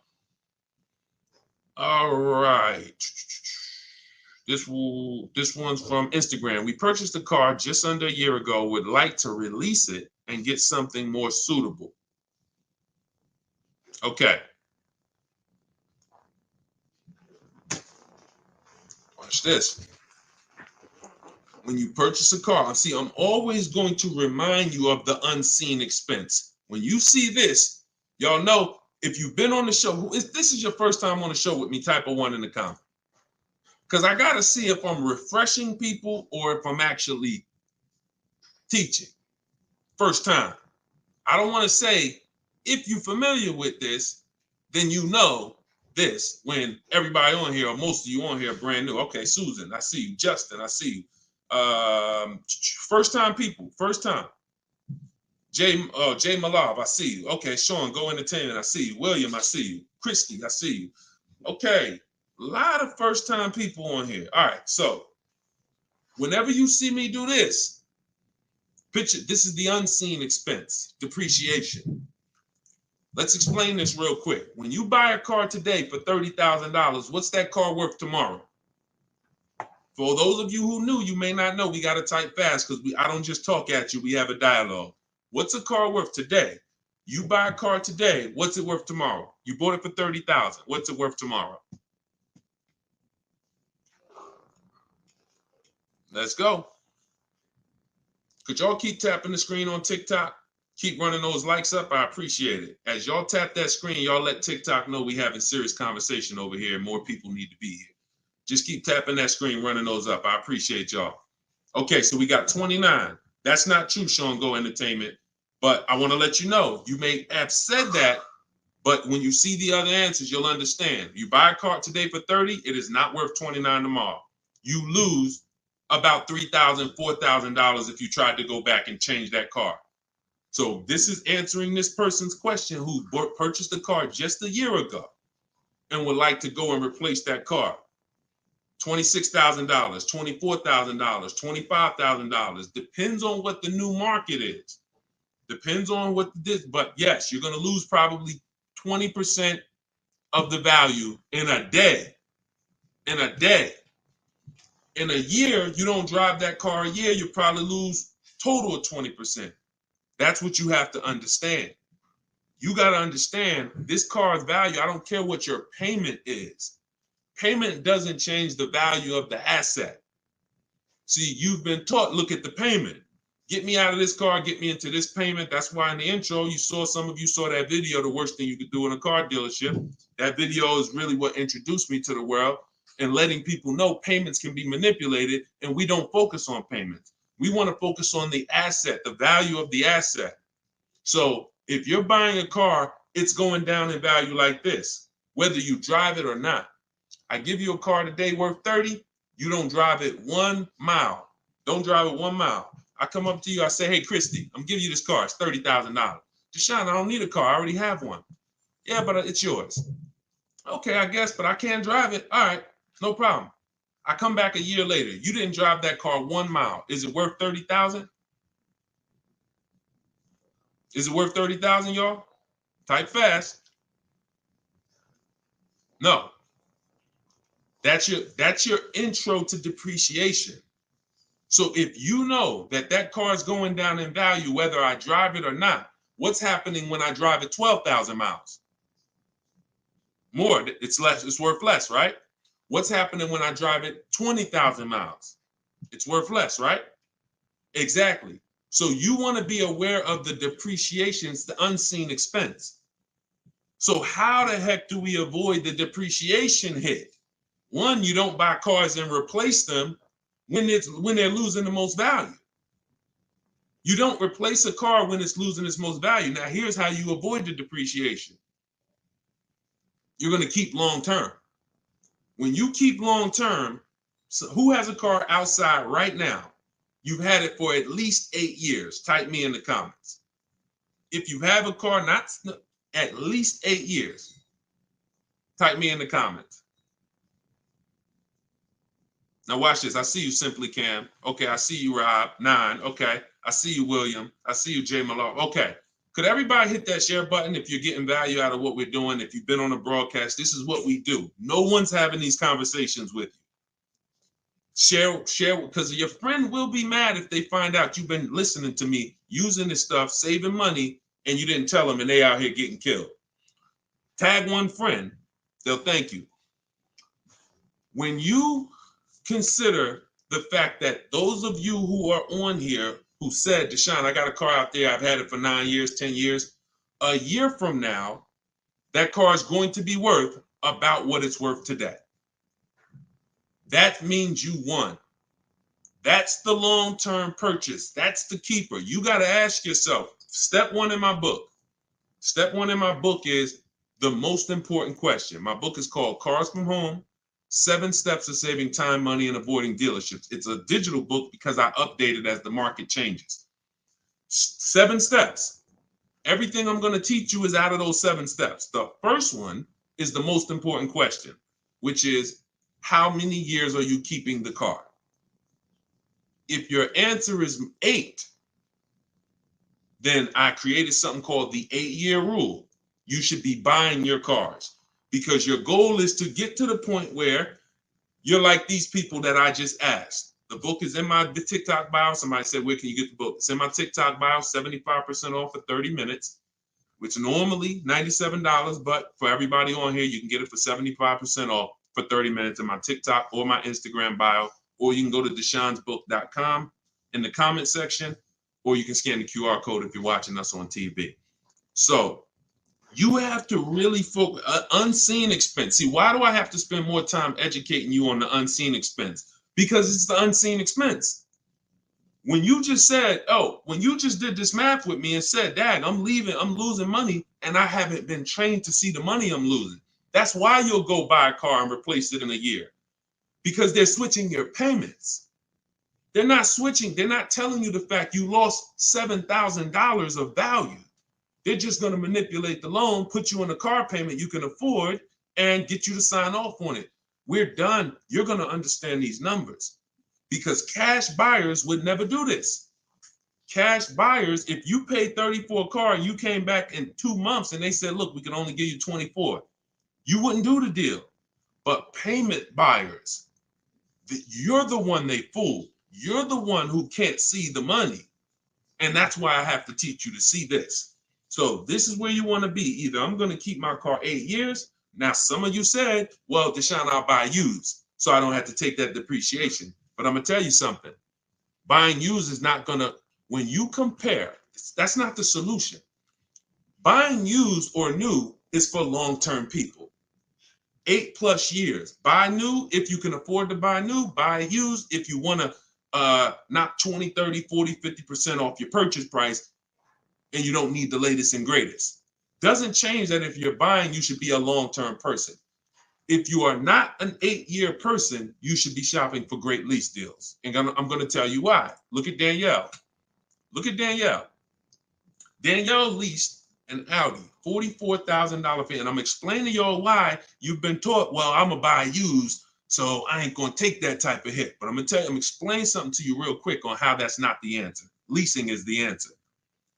She leased an Audi A3, $44,000 vehicle. She's paying $550 a month, and she gave her first payment. She said with her first payment down. Now we're going to not use down payment anymore as a term. We're going to start saying total out of pocket. We want to eliminate down payment. Down payments can be flipped up. Sometimes you say I'm going to put money down, they don't include your tax. So we like to use total out of pocket. But she gave him $550, she drove off. That vehicle, she's driving a brand new A3. Now I want you to picture this. Danielle pulls up to somebody who's driving the same exact car, but they bought it. Every $5,000, some of you know, is about how much a month. I talked about it a little while ago. Some of you might have seen the video where I said it. Every $5,000 on a purchase on a loan is about how much per month. Let's see if anybody knows. Okay. I can't wait too long. We got to type that $100. And again, I can't sit here and act like most of y'all aren't new to me. So I'm not going to assume you have even seen any of my previous broadcasts. So I'm just going to tell you the answers. Yes, Susan, $100. So it depends on the interest rate. 5-year loan, that vehicle right there, $44,000 will cost somebody about $950 a month. You see why we don't have to wonder why people have $1,000 car payments? It's not that hard to see. They're buying their cars. So now Danielle pulls up in her Audi. Let's stay with the scenario, right? Danielle pulls up in her Audi, 44. She's paying $550 a month. Somebody next to her pulls up in the same exact Audi, same exact car. They're paying $950 a month. Now, third person says, I buy a used one.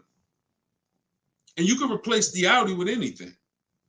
Doesn't matter. You could be a Rolls Royce. The scenarios are not going to change. Could be a Honda Accord. Somebody pulls up and they bought a used one. So instead of 44, let's say they got a good price on one. Say they bought one for about 28, 29. Found a good price one 3 years old. So they're pulling up in a 3-year-old one. And what I just say, every $5,000 is $100 a month. So what's their car payment if they paid 29? Almost 600. You see what I'm, so now let's just talk about what we're driving and what's coming out of our household so we can hammer this home. I'm not on the fence about leasing versus buying. And you have to get off the fence. We've seen enough scenarios where we know this is the case. One person, Danielle, got a great lease deal. She's paying $550 a month. Another person buying a brand new one, they're paying $950 a month. And they might take a longer loan. Oh, Deshone, I'm paying less. They might take a 6-year loan, and let's say they're paying $850. And then another person is driving a used one, and they're paying $600 a month. Not even a question. It's not even a question. Do y'all see what I'm talking about? 3 people driving the same car. Look at the differences. So depreciation and resale value is what you need to be aware of. These people think they win. That might have been you, Deshone. I'm the type, I bought my used cars and I keep switching them. Now, those 2 people who bought them, if they were keeping them 9, 10 years, that's a different story. It always goes back to the 8-year rule. Okay? You must understand, if I'm keeping 8 years or longer, I buy. If I'm not keeping 8 years, I shop for great lease deals. Not even a question. And you'll be mad. You're going to be mad when you find out how much money you've been missing. Some of you probably getting mad now. Dad, I was always taught don't lease. Well, those people owe you some money. Those people owe you some money because they've cost you thousands of dollars. Go ahead, Dolan. Shoot the next one up. TikTok, does my credit have to be top notch to purchase automobiles with 0 down? No, it doesn't. It needs to, listen, when you are, hang on 1 second, y'all. Hang on 1 second.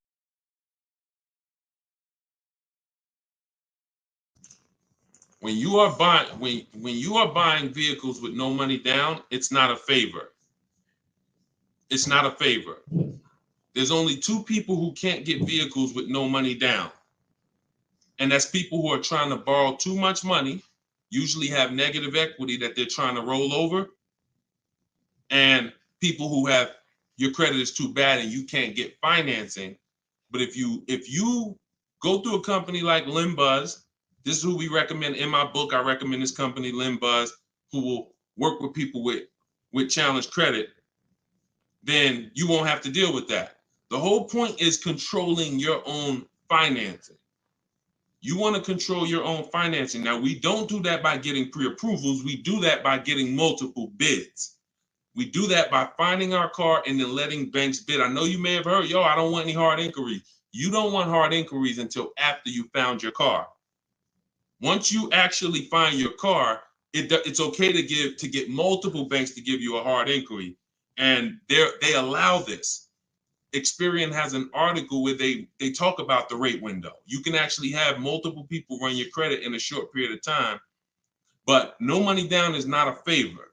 It's not something you did me a favor. It's definitely not a deal.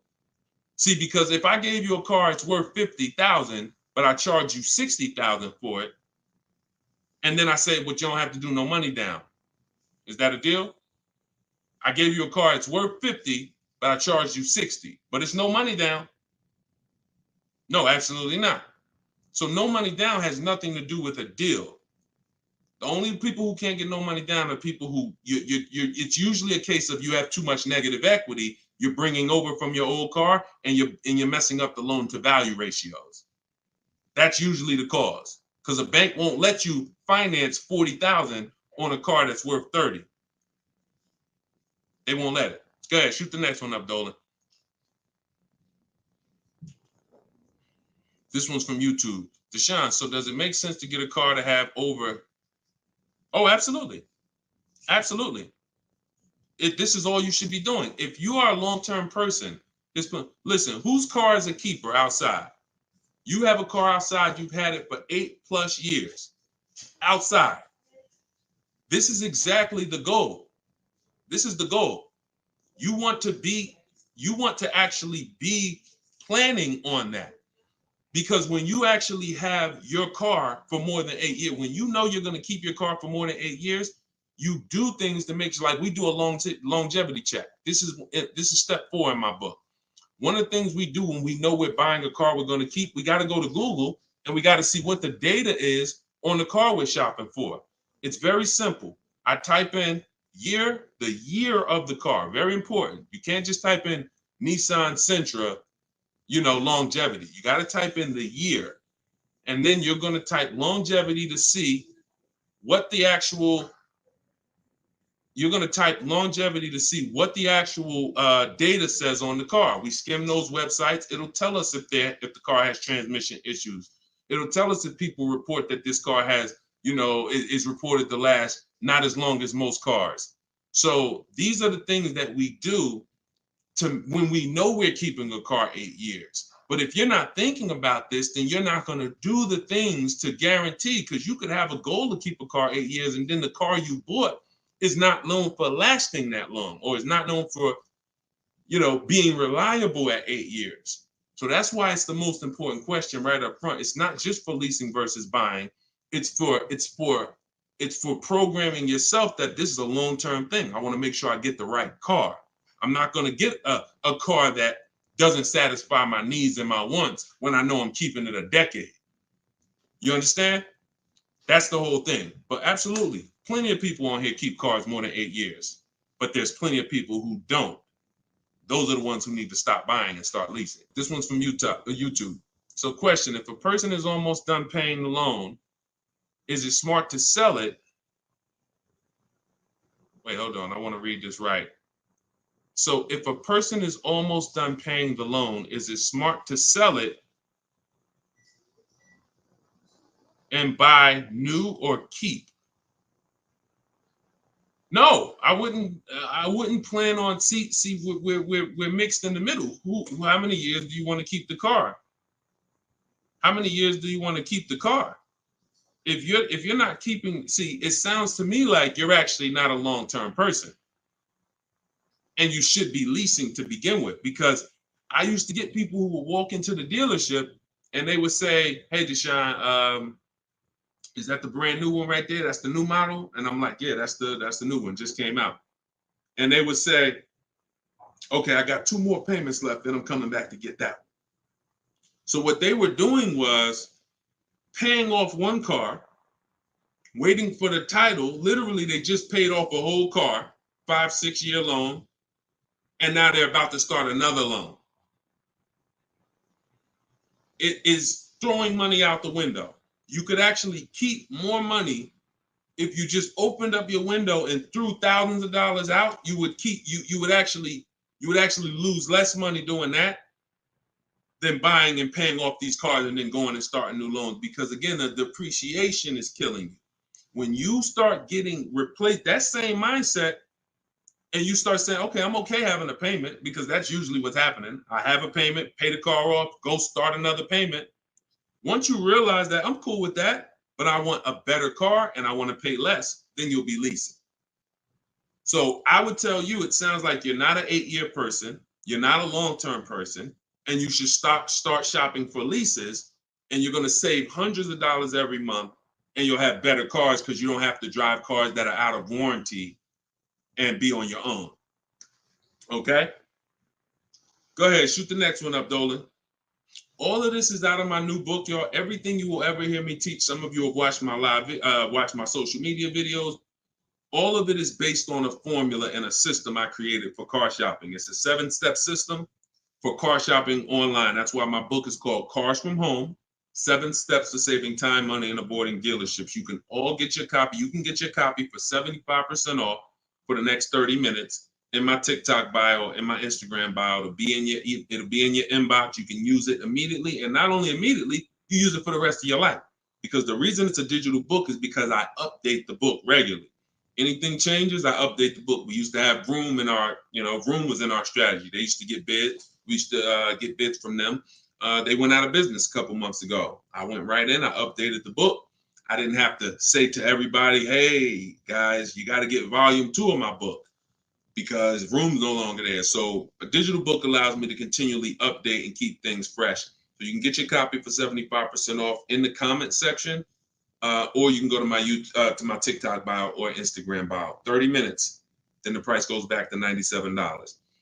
Eric Pitts, this one's from TikTok. Can I use the bidding to refinance a car loan? I have good credit now. 100%. 100%. They give you a window. Now, you should only need 2 days tops.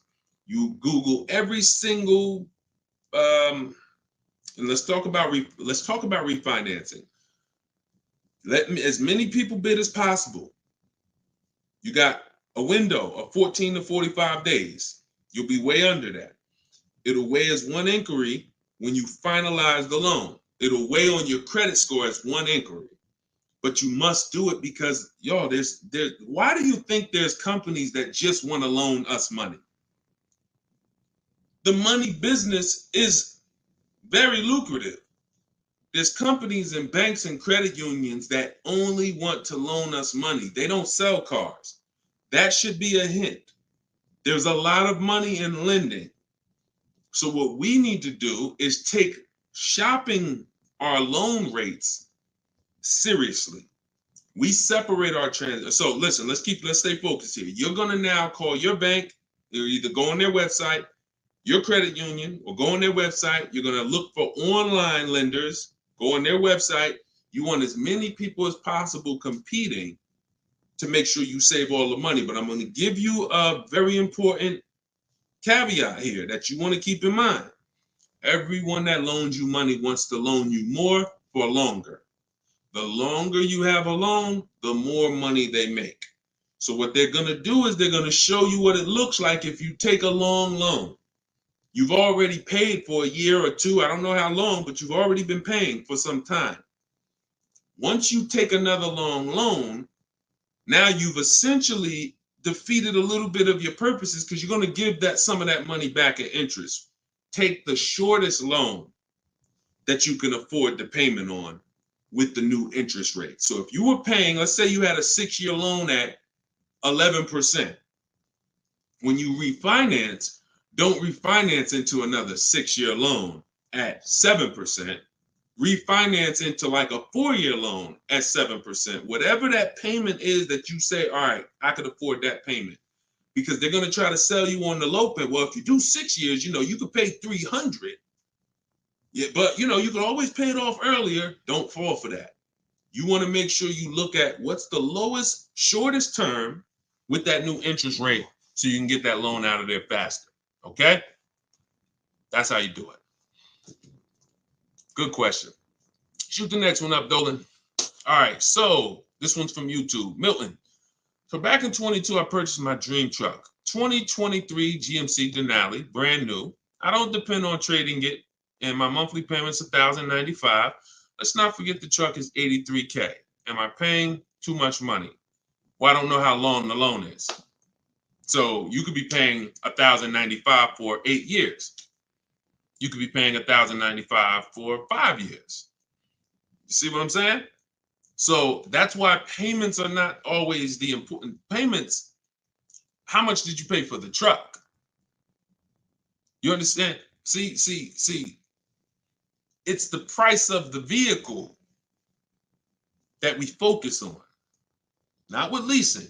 I don't want to see what you got to be. And this is why I want you to have my book, or you got to be locked into what I'm saying, because I'm talking to a lot of different people on here, and your scenario is not another person's scenario. So you can't hear what I'm saying when I'm talking to Milton about purchasing and think, well, I'm shopping for a lease. He said, don't focus on payment. No, different. Okay. So when we're talking about purchasing, the most important thing is how much we paid for the asset. Now, I don't know what you paid, and I don't know how well you shopped. I don't know. So there's no way. And here's the thing. The way we buy cars is by design. We don't know. When you start getting bids, and it's done, I'm going to just assume, let's just say, I'm not going to look at your deal and dissect it, because I don't have enough information to do that. And plus, if the deal wasn't good, what good is it me what good is me? It's your dream truck. What good is it me? I mean, what good am I going to do telling you overpaid for it anyway? So let's not ask questions that could lead to hurt feelings and long-term remorse for our dream truck. But for the rest of you who are shopping, and for the future, because Milton, your family's going to shop, you're going to shop again in the future. The way you've been taught to shop guarantees you never have price assurance. Price assurance means I don't have to ever ask if I could have paid less, because I got bids. Negotiator. If you're not a good negotiator, type me in the comment section right now. Deshone, I'm not a good negotiator. I hate it. I don't like it. I'm an introvert. It's not for me. I feel like I always get the losing end of the stick. I just feel like, people take advantage of me. I'm too soft-spoken. Whatever reason. All right, Susan, I see you. All right, Christoph, I see you. All right, Jay, I see you. Okay, so when we look at negotiating, I'm a good negotiator. I did it for a living. But one thing I know about negotiating, why I will never shop this way, and I don't want you shopping this way, is because you cannot get price assurance. You can't guarantee you pay the least price when you're negotiating one-to-one. When you go into the supermarket and you see you're getting spaghetti sauce, there's 7-10 companies trying to sell you spaghetti sauce.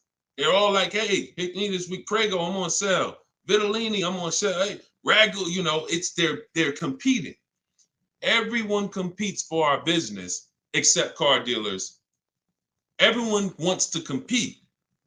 So the reason why we can spend money on these other items and we never have buyer's remorse is because we've seen so many options. Y'all get it? We've seen so many options. I knew I didn't overpay. If I told you right now you got to go buy a 100-inch TV and you got to guarantee you don't overpay for it, you're going to be like, Deshone, I can do that. Why? Because you know where to go. I'm going on this website. I'm going on this website. I'm going on this website. I'm going to guarantee I get the best price on the TV. I'm telling you, bring that same thing to your car shopping. That'll eliminate your buyer's remorse. That'll eliminate you ever asking, did I get a good deal on this? Hey, did I overpay for this? Hey, could I save more money on this? Get multiple offers eliminates it. And there's no other way to eliminate it. Okay? So don't worry. I'm sure you did well, Milton. Enjoy your truck, man. And just know that whatever, I'm going to get better for next time. I'm going to make sure my family knows that they never got to ask this question. Every vehicle I buy, I'm going to make sure that I get bids, multiple dealers. I'm going to get enough bids to guarantee that I teach to get 5. In my book, I have a strategy, 25 to 5 shopping strategy. This is for new cars and leases. We connect with 25 dealers online. You're using all my scripts. You're using everything I tell you to type, copy and paste in my book. And you're going to get you're going to get at least 5 offers, 5 to 7. Once you get those offers, you're going to see about a $3,000 to $5,000 spread minimum. Now, if you take somebody like Kimberly, now Kimberly's spread was 20,000. This is Kimberly. She emailed me. She's in our private community in my private coaching program. She said, "How do I respond back to this? I don't want to get mad." She responded via email. You see, the MSRP on that vehicle was $86,961. She got a Maserati. Selling price was $66,261. $20,000 discount. This is why we don't get happy about any discount until we see all the offers. Because if she would have saw a $10,000 discount, Deshone, I'm saving 10 grand they're offering me. Okay. Is that the lowest bid? Well, no, I mean, but I just walked in, the dealer said they're going to give me 10 grand off. See how we can lose? We don't know what the bottom is, but when she gets her 5 to 7 offers, now she ends up saving 20 grand. It's different for every car, but if you don't get 5 to 7 offers, you won't truly know the bottom, and she's guaranteed. She has that price assurance. So we got to get bids. You could do it my way, which is the easy way, 60 minutes from home, using my scripts for new cars and leases, different strategy for used cars, or you could do it your way, which is calling around, stay in your house, call, talk to some sales managers, get 5 bids. It's up to you, but you get my book for 75% off. Get your copy, 75% off in my TikTok bio, and you'll have all my scripts. You use them for the rest of your life. All right, go ahead. Shoot the next one up, Dolan.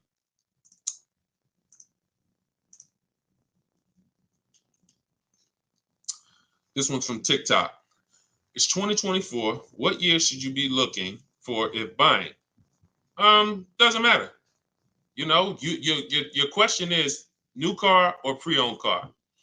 If you're buying, that's a budget issue. In my book, I talk about something when you get to a values question, because some people, you can only get what you want and need in a pre-owned car for your budget. Some people, you can afford both. And you're like, Deshone, I got a budget. I could afford both. I could get a new one. I get a used one. Which should I get? That's a values thing. Do you want it? Some people say, Deshone, I get a new car every 10 years. I mean, I only get a car every 10 years. I'm gonna get a new one.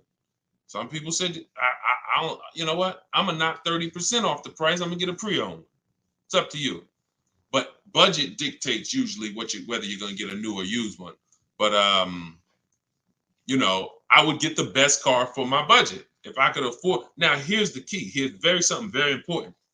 Some of you actually look for 1 or 2 year old vehicles. I'm gonna tell you why this is the danger zone. You don't know if I don't know what the brand new price is. If you're looking for something 1 or 2 years old, then you should shop for a new one first. Why? You're typically not going to have enough inventory to look at to really get a good gauge. When you start seeing my stuff, you'll see, when you hear me talk about looking at options, multiple offers, multiple options, you'll see we're looking at lots of options very quick and making our decision.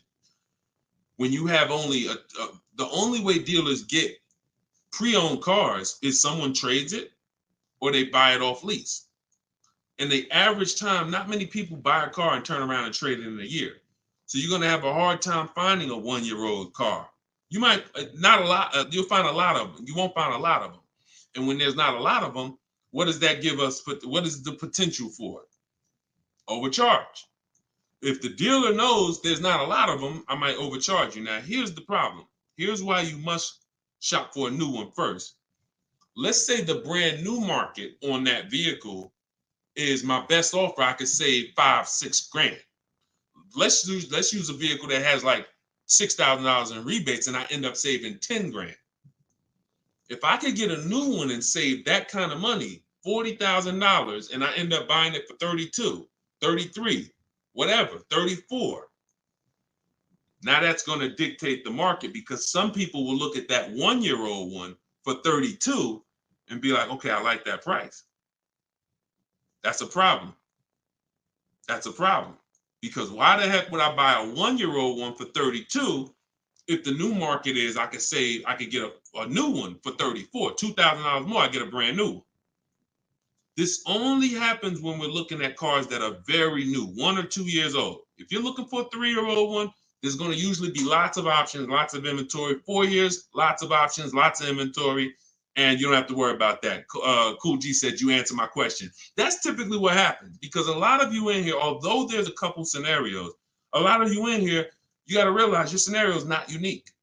You have thousands of other people who are in the same exact scenario as you. So if you stay on long enough, you'll usually hear somebody ask a similar question, or you'll usually hear me answer a question you would have asked.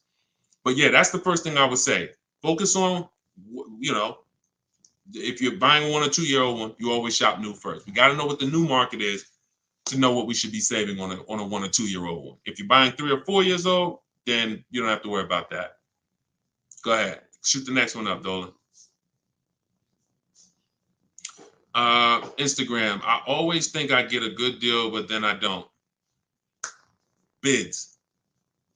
You eliminate this with bids. Look, I wish I was coming into your life to tell you you're doing okay. The fact is, most people are not, because you don't have price assurance. And price assurance gives you when you don't have price assurance, you have potential for buyer's remorse. Aside from the car. And I know this. Look, I'm a nice guy. I consider myself to be a nice guy, but I'm in the bad news business, because I'm not meeting you telling you you're doing good and then, oh, you're doing so good, but I want to help you do better. I'm meeting you telling you that 99% of what you've learned about buying cars, leasing cars is wrong. And not only is it wrong, it's cost you thousands of dollars already. Now you get to decide from this day forward, are you going to change the trajectory of the finances that you pay for cars? You get to make that decision. But you got to admit you need help. You got to admit you're not doing as good as you would have hoped you were doing. And if there was 80 people out there teaching what I teach, then God bless, that would be a shame if you didn't tap into one of them. There's not. I'm one of the only ones that teach in this way. A lot of the stuff that I teach, I created it based on math and looking at thousands of scenarios, leasing scenarios, buying, people who buy their leases and creating and seeing where these people get jammed up. And now that information is available for you now.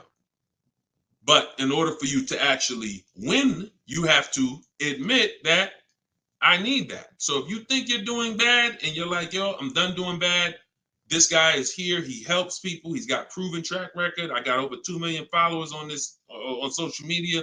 I'm a very public person. We've been around for 3 years. If my stuff wasn't working, you would have heard it by now. But we have hundreds and hundreds of people, if not thousands, that have actually used what I teach to eliminate that statement you just made about, I think I got a good deal. You're going to sit at home, you're going to make people bid for your business, and you are going to know every single time that you paid the lowest price for the car, that you got the best interest rate, and that you got the most money for your old car. That is what we're going to do. All right, but you take the action. You could tap into live videos, or you could say, Deshone, I'm going to get your book. It's 75% off. It's a digital copy, which means anytime something updates, I update the book, and you got the new version, and you got all my strategies of how to car shop from home for the rest of your life. All right? I hate to see that, but I'm doing what I'm supposed to do. You see what I'm saying? I hate to see those messages, but I know I'm doing everything that God has put me here to do to stop those messages from coming. The rest is on you. All right? Go ahead, Dolan. Shoot the next one up. This one's from TikTok. I owe $20,000. Paid off interest, 6% APR. Do you recommend to refinance?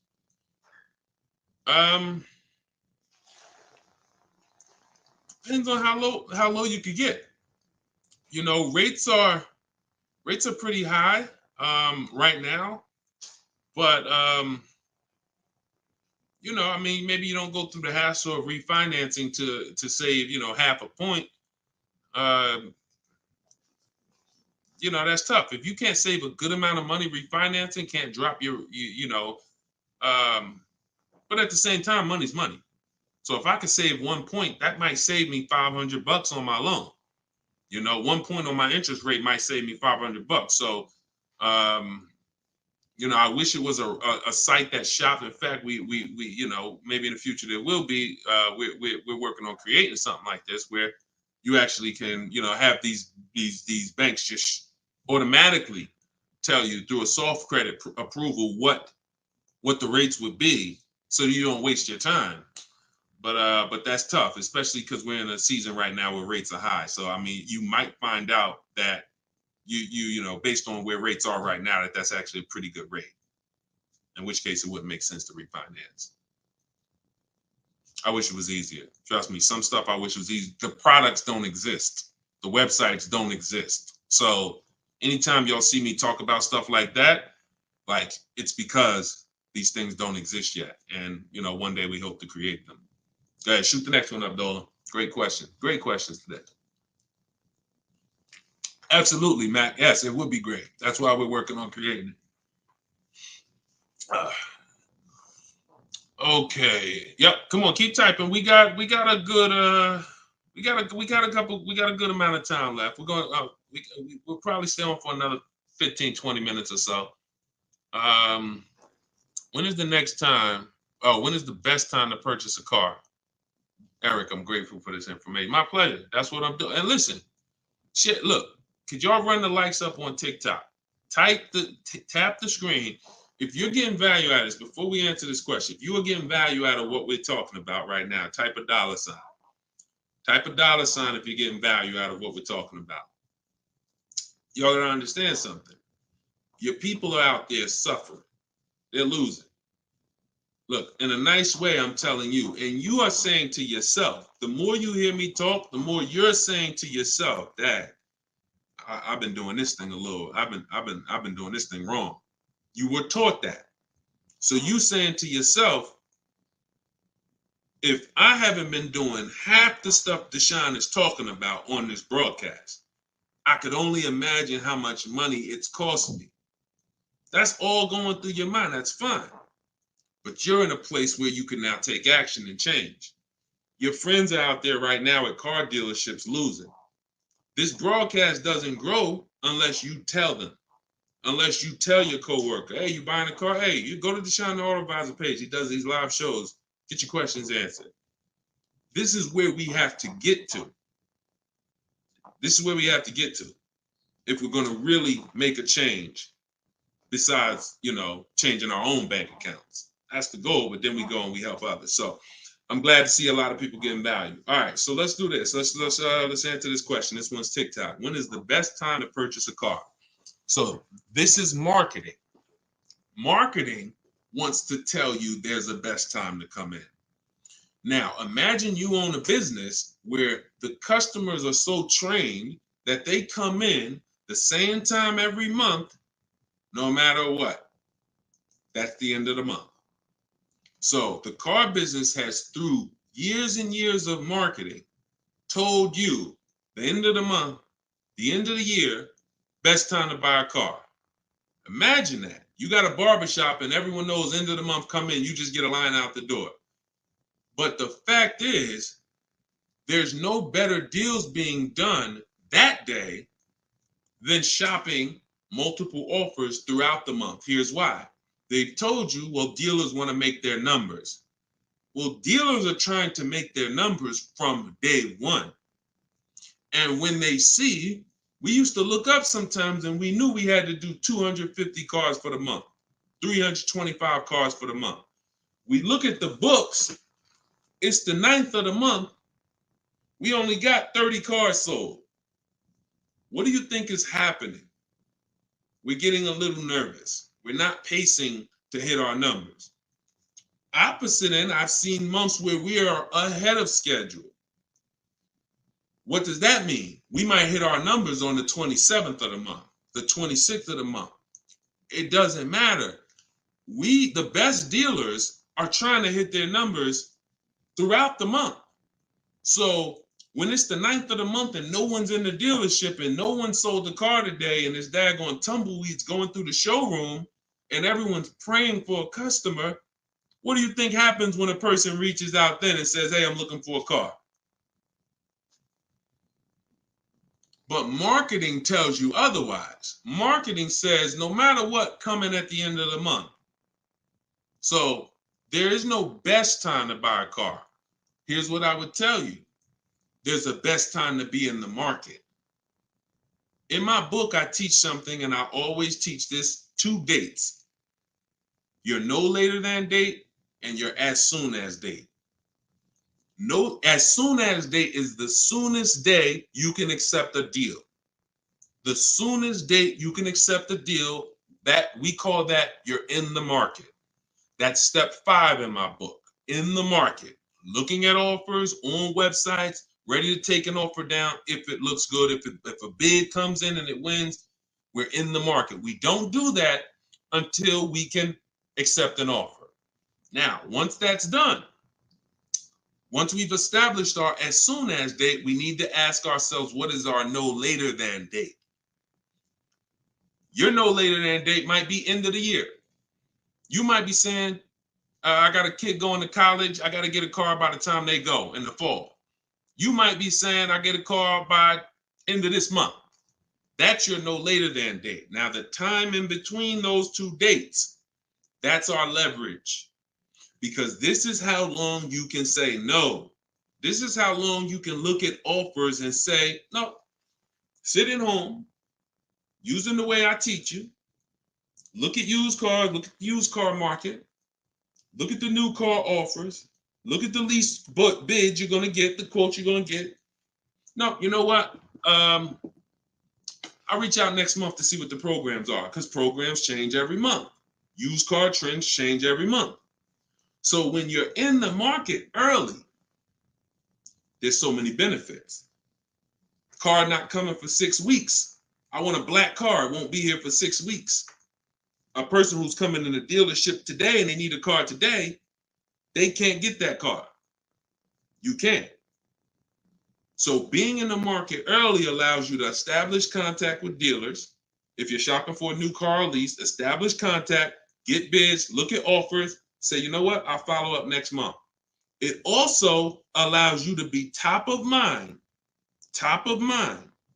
when somebody's sitting in their car dealership and they're like, look, all right, y'all, we're behind on the numbers. Anybody who makes us a reasonable offer today, we're accepting it. Now, every salesperson goes and looks at who they've been talking to, who couldn't get them to buy with the first offers. They couldn't get them to buy when they was trying to take shots. Now they're like, okay, hey, look, hey, Chris, man, are you still in the market? Look, I could do that deal now. Hey, we need a deal. See, when you take advantage of what I'm telling you and you start to understand these 2 dates, that's in my book, and that you'll hear me talk about, you'll understand that sometimes our best deal doesn't come in the first month. When I was shopping for my mother's Mazda 3 years ago, when she got her lease, I entered the market in October. I was looking at the offers. I didn't like them. Next month, I looked at them again. Didn't like them. December came. Dealer I'd been talking to said, hey, this is the new programs. Hey, I got this car. This is what I could do. We got a deal. Couldn't do that if I waited until December to come into the market. Couldn't do that if in October, I needed a deal. So there's no best time, in my opinion, to shop for a car because, as I said, beginning of the month could be a great deal. End of the month could be great. Beginning of the year, when you're talking to multiple dealers, somebody's going to say, I need to sell a car immediately. That's why we do this from home. But the best way to buy a car, in my opinion, is to know these 2 dates and to use that time in between those 2 dates as your leverage to say no. All right? Look, I can't give you short answers. Look, I'm a put that one up. We're going to go to that question now. We're going to go to this one on Instagram now. But understand, this is why we have been losing short answers for major 5-figure items. Got to give you the long version. Because once you learn it, once you see, this is repetitive. Once you get one car, two cars using the cars from home strategy, you're going to see. See, that's why when the first time you use this stuff that's in my book, first time you use the car from home strategies, whether you're using them manually or whether you're like, Deshone, I want to use exactly what you say, your scripts, I want to do it your way, doesn't matter. Once you see, I do this over and over. Your first deal might take you 90 minutes, two hours, because you're just learning which websites to go to. We don't go, if you don't see me say go to this website, don't go to it. It's a waste of time. But once you see, you're gonna be like, okay, rinse and repeat.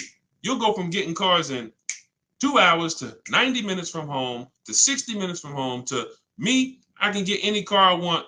I can find out the best deal in 45 minutes. Copy and paste, copy and paste. My Infinity truck I got took me, once we decided what we want, I spent no more than 60 minutes online to make sure I got that vehicle, saved 42% off the price when it was new, 3 years old. So this doesn't take you long. That old way that you were programmed to use, that takes you a long time. That's headache. This is 60 minutes from home. That's what I want for you. Go ahead, shoot the next one up. Shoot that Instagram question up, Dolan. All right, how do I get quotes from car dealerships to take with me to take in my lease? I will be leasing another car. This is without having a credit check run. Yep, we never need a credit check to get quotes. Now, some people will tell you that. Now, if you're at home, then you'll see when you're at home, there's a script that I use when a dealer says they don't do something, and we require all our customers to be here to get a quote.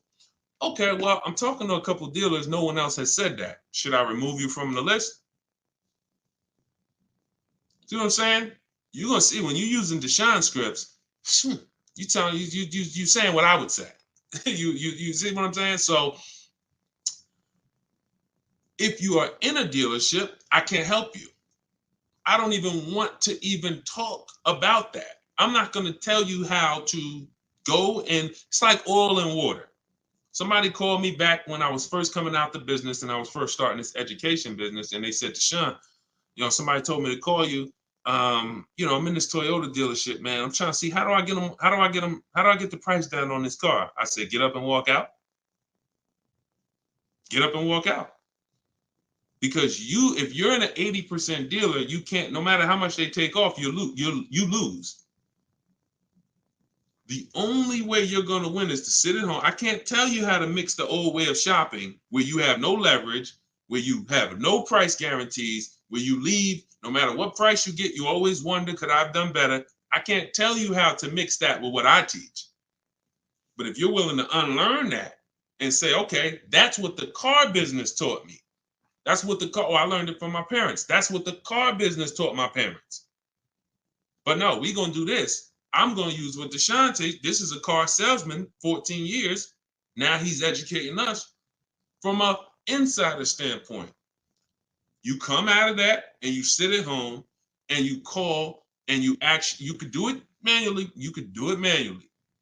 I can't twist anybody's arm to get this book for $24. But if you're going to do it manually, realize there's people trained and you're going to talk to them, which means you got to be aware when you talk to them. That's why I say only ask for sales managers. Only ask for sales managers. Because if you try to do this with salespeople, some sales managers will make it hard, but you got a better shot. But you need to get 5 quotes. Doesn't change because 80% of dealers are overpriced. Now, my way, in my book, I teach something called the 25 to 5. It's all online. So we're contacting 25 dealers through their website, and we're having conversations with usually 7 to 10 of them, copy and paste scripts you're using, and you're keeping the conversation moving forward. Our first goal is to see who has a car I want. Before I even talk to you about anything, I want to see out of this 25 dealers who has a car I want. Second thing I'm going to do, once I identify who has a car, I'm going to request a quote. But I need to give them everything they need to quote me. I need to give them my zip code so they can run the tax. I need to give them what I do for a living to see if I qualify for any rebates. I need to give them what cars I have in my household, whether I own it, lease it, own it outright to see if I qualify for any rebates. I need to give them my my soon as date, my no later than date. This is all copy and paste in my book. So the reason why some of you have a hard time shopping online is because, one, you're dealing with trained people, and two, you don't know what information to give so that they could even give you a quote. So if you're giving, so my book, you're using copy and paste, and we're never talking about credit. It's not even a question. In fact, one of the things we say in one of my templates is assume tier one. So we're assuming tier one, getting our offers, and then we are not letting anyone run our credit. This is not just for leases. This is for everything. No one is running our credit until after we've agreed to buy something. We're telling them assume tier one. If I don't qualify for tier one later, we'll talk about that later. But I want to see the price. Tier one, I want to see the price. And that's what we do. But never let, if you only way you'll fall for that is if you're in dealerships. Oh, I need to run your credit. You know we can't give you a quote. You run into the wrong salesman who don't care. He'll say anything. She'll say anything. Well, I just can't, we can't get a quote. We don't know what you're going to qualify for. Yeah, you could assume tier one. Yeah, but we had people come in and say assume tier one and it just messed it up. So we like to not quote without a credit. You're in the wrong dealer. You see what I'm saying?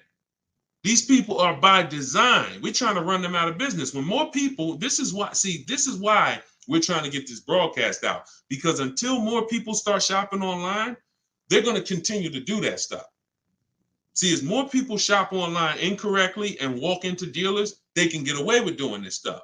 But when they know 600 people are going to walk in their dealership over a weekend, Friday, Saturday, Monday, holiday weekend, President's Day, we're going to get 600 people walk in. Why would they change? Would you? Unless you're just a person of ethic, why would you, if you got a business where 600 people come in the door, why would you change? But when we start shopping online and that 600 goes down to 400, and then that 400 goes down to 200, and they see that, we used to get 200 inquiries online. Now we're getting 700 inquiries online. Now everything's gonna move to we gotta do this online thing properly, or we're not gonna sell cars. That's why the future of if you really want to enjoy car shopping, you need to tell friends about what we're doing. Because the more people that shop the old way, it hurts us that are shopping this way. Doesn't stop us from getting great deals. We just got to continually weed through these car dealers because they're like 80% of our people coming in shopping the old way. So, all right, go ahead, shoot the next one up, Dolan. Great questions today. All right, this one's TikTok. I want to buy my sister's car lease after it's done in July. Is that possible? Nope. Your sister, I'm gonna tell you why. This is a common question. Some people want to buy, some people want to, buy their lease and give it to their family member. The family member can't buy it directly because only two people can buy a lease. When you buy your lease, there's only two things there's only two types of payoffs. A customer payoff, which is for the customer, and a dealer payoff, which a dealer could pay. That's it. There's not a third part. So what would happen is they would have to buy the car and then sell it to you. And if there's a loan on it, that's going to be, it's going to take a little time. It's not impossible. It's essentially a private sale. They're buying it, paying the loan, going to buy the lease out, and then they're going to write up a purchase order, and you're going to get a loan. You're going to have to get you're going to essentially have to get a private party loan to buy that vehicle from them, when you could just go and learn to get your own great deal on a used car. See, why, if it was easy, then go do it. No problem. Buy my sister lease. But if I just told you that it's not easy, it's a lot easier for you to just learn to get your own great used car deal, then that's what you should be doing, in my opinion. Because that other way, I just told you what it's going to take. All right? Go ahead. Shoot the next one up, Dolan. All right. Keep them coming. We got a couple more minutes. Let's go. When will you be live again so I can inform my people? Mike, we're working on getting a link in my bio where you could actually just go to that link and get a notification. You'll see it on a calendar. Hopefully we'll have that by the end of the week. And you'll be able to just be aware. Right now, only the people on my email list are going to be notified. But yeah, hopefully in the next about a week. Hopefully in the next couple of days, we'll be able to have that. Where you'll be able to see the calendar and join. All right, so just stay close. Stay close. This is all stuff we're optimizing day by day. Every day we're optimizing this, so just stay close. All right, go ahead. Go ahead, Dolan. All right, TikTok. What if I buy at a lower interest rate with a longer term, but make extra payments monthly? I mean, if you have the discipline to do that, I think if you, I teach something called the rule of 72 in the 10th birthday. What does that mean? We don't take a loan longer than 72 months under any circumstances, and we have the car paid off by the 10th birthday. So we're not going to take a car that, give an example, why does this rule exist? Because I've seen all the bad scenarios that I've seen, or most of them, exist when people have loans on a car that's older than 10 years, or they have a loan that's longer than 7 years, 8 years, And so when you typically have a car that is, you want to get to a point where the car is paid off so that you can put money to the side for incidental emergencies, repairs, maintenance. If it's 7 years down the line and you're still making a car payment, especially if you bought a used car, the car is, 11, 12 years old at this point, you typically could run into issues. And also we don't have any, it's a lot of people on here. Would anybody on here take a 50-year mortgage? Would anybody on here take a 50-year mortgage? Anybody? No, I see. No volunteers for the 50-year mortgage, right? Why? Why? Because you already are aware. You see that? Every one of you said no way, nope. You already are aware that when it comes to home buying, there is a limit. You're trying to force this. You're trying to force yourself into this house if you got to take a 40-year mortgage. 40-year mortgages are available. 50-year mortgages are available. But we know it's inherent already that if we got to take a 40-year mortgage or 50-year mortgage, we can't afford that that house. We don't have that for cars, which is why I looked and I said, okay, super conservative people take a short loan, 3 years, 4 years. You typically, there's not enough data that proves that you need to take a loan that short to actually avoid problems. You pay a little more interest, 100%. So you always take the shortest loan you can afford, but I'm talking about problems with the vehicle. I'm not talking about interest. You got to combine what the nightmare stories is not, I paid on a car for 6 years and I paid that much interest, because interest can be fixed with refinancing. The nightmare story is my transmission's having problems and I still got 2 years of payments left on the car. Car's in the shop and I still got a payment. If you've been in that situation, you understand how car's in the shop right now, can't drive it, and that bank wants their payment every single month. We're trying to prevent that. And we're trying to prevent you getting to a point where you can't put enough money to the side to make sure if God forbid something happens to the car, you have the money, you have the cushion. So we use a safe marker, which is 6 years. But we combine that with the age of the vehicle, because I've seen people buy a car knowing they can't afford it, but they're buying an older one. Deshone, I want to get that BMW. Deshone, I want to get that Jeep, that new Jeep. Deshone, I want to get that whatever.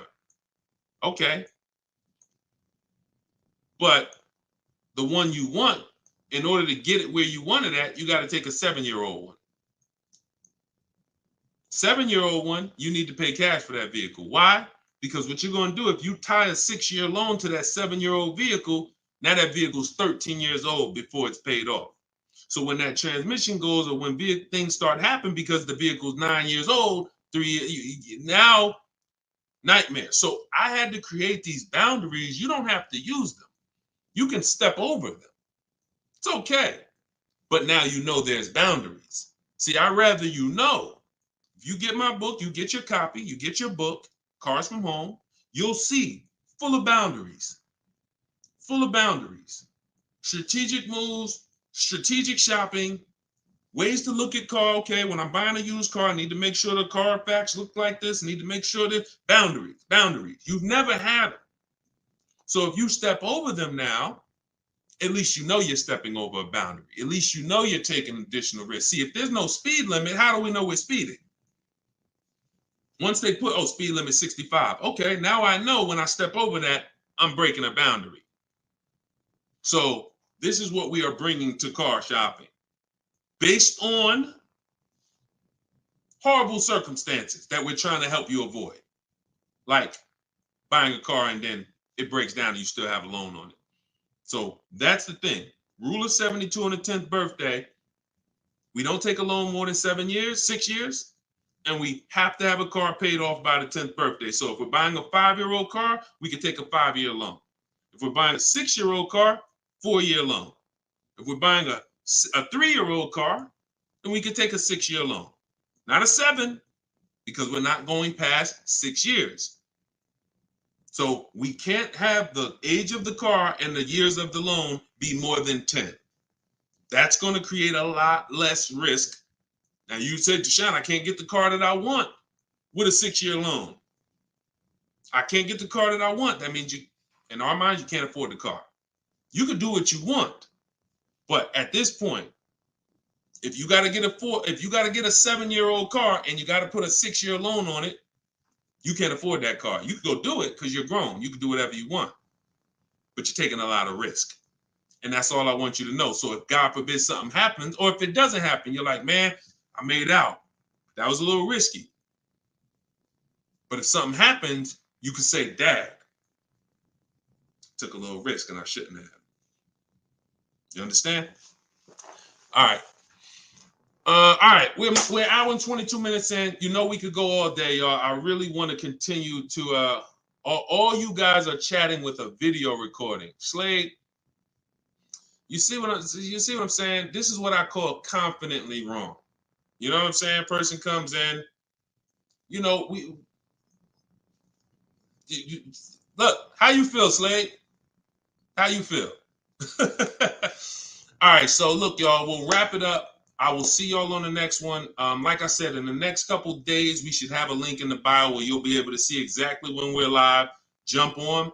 But for those of you who just jumped on, everything that I teach, everything from my videos is all from my new book. It's a digital book. It's called Cars from Home: 7 Steps to Saving Time, Money, and Avoiding Dealerships. No matter what your scenario is, it's broken down in 7 steps. Negative equity, high mileage drivers. You want to lease, you want to purchase, it's the same 7 steps. You just need to learn those 7 steps. And as you use it, you'll see you'll never go back to the old way.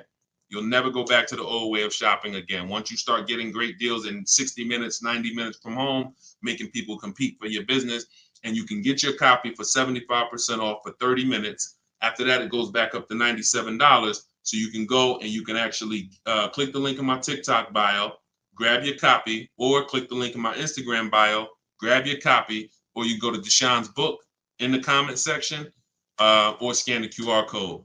All right. I see Slade getting comments. Slade, I wanted to see what you was going to say, man. You ain't, you ain't comment again, man. You know, I'm trying to probably dipped off, man. But anyway, I appreciate y'all. We will be back more for live, and I appreciate you. Tell your friends. Go watch Deshone's live broadcast, because we want to peel back the curtain, man. We need y'all saving money, all right? Let's keep unlearning, keep relearning. God bless you.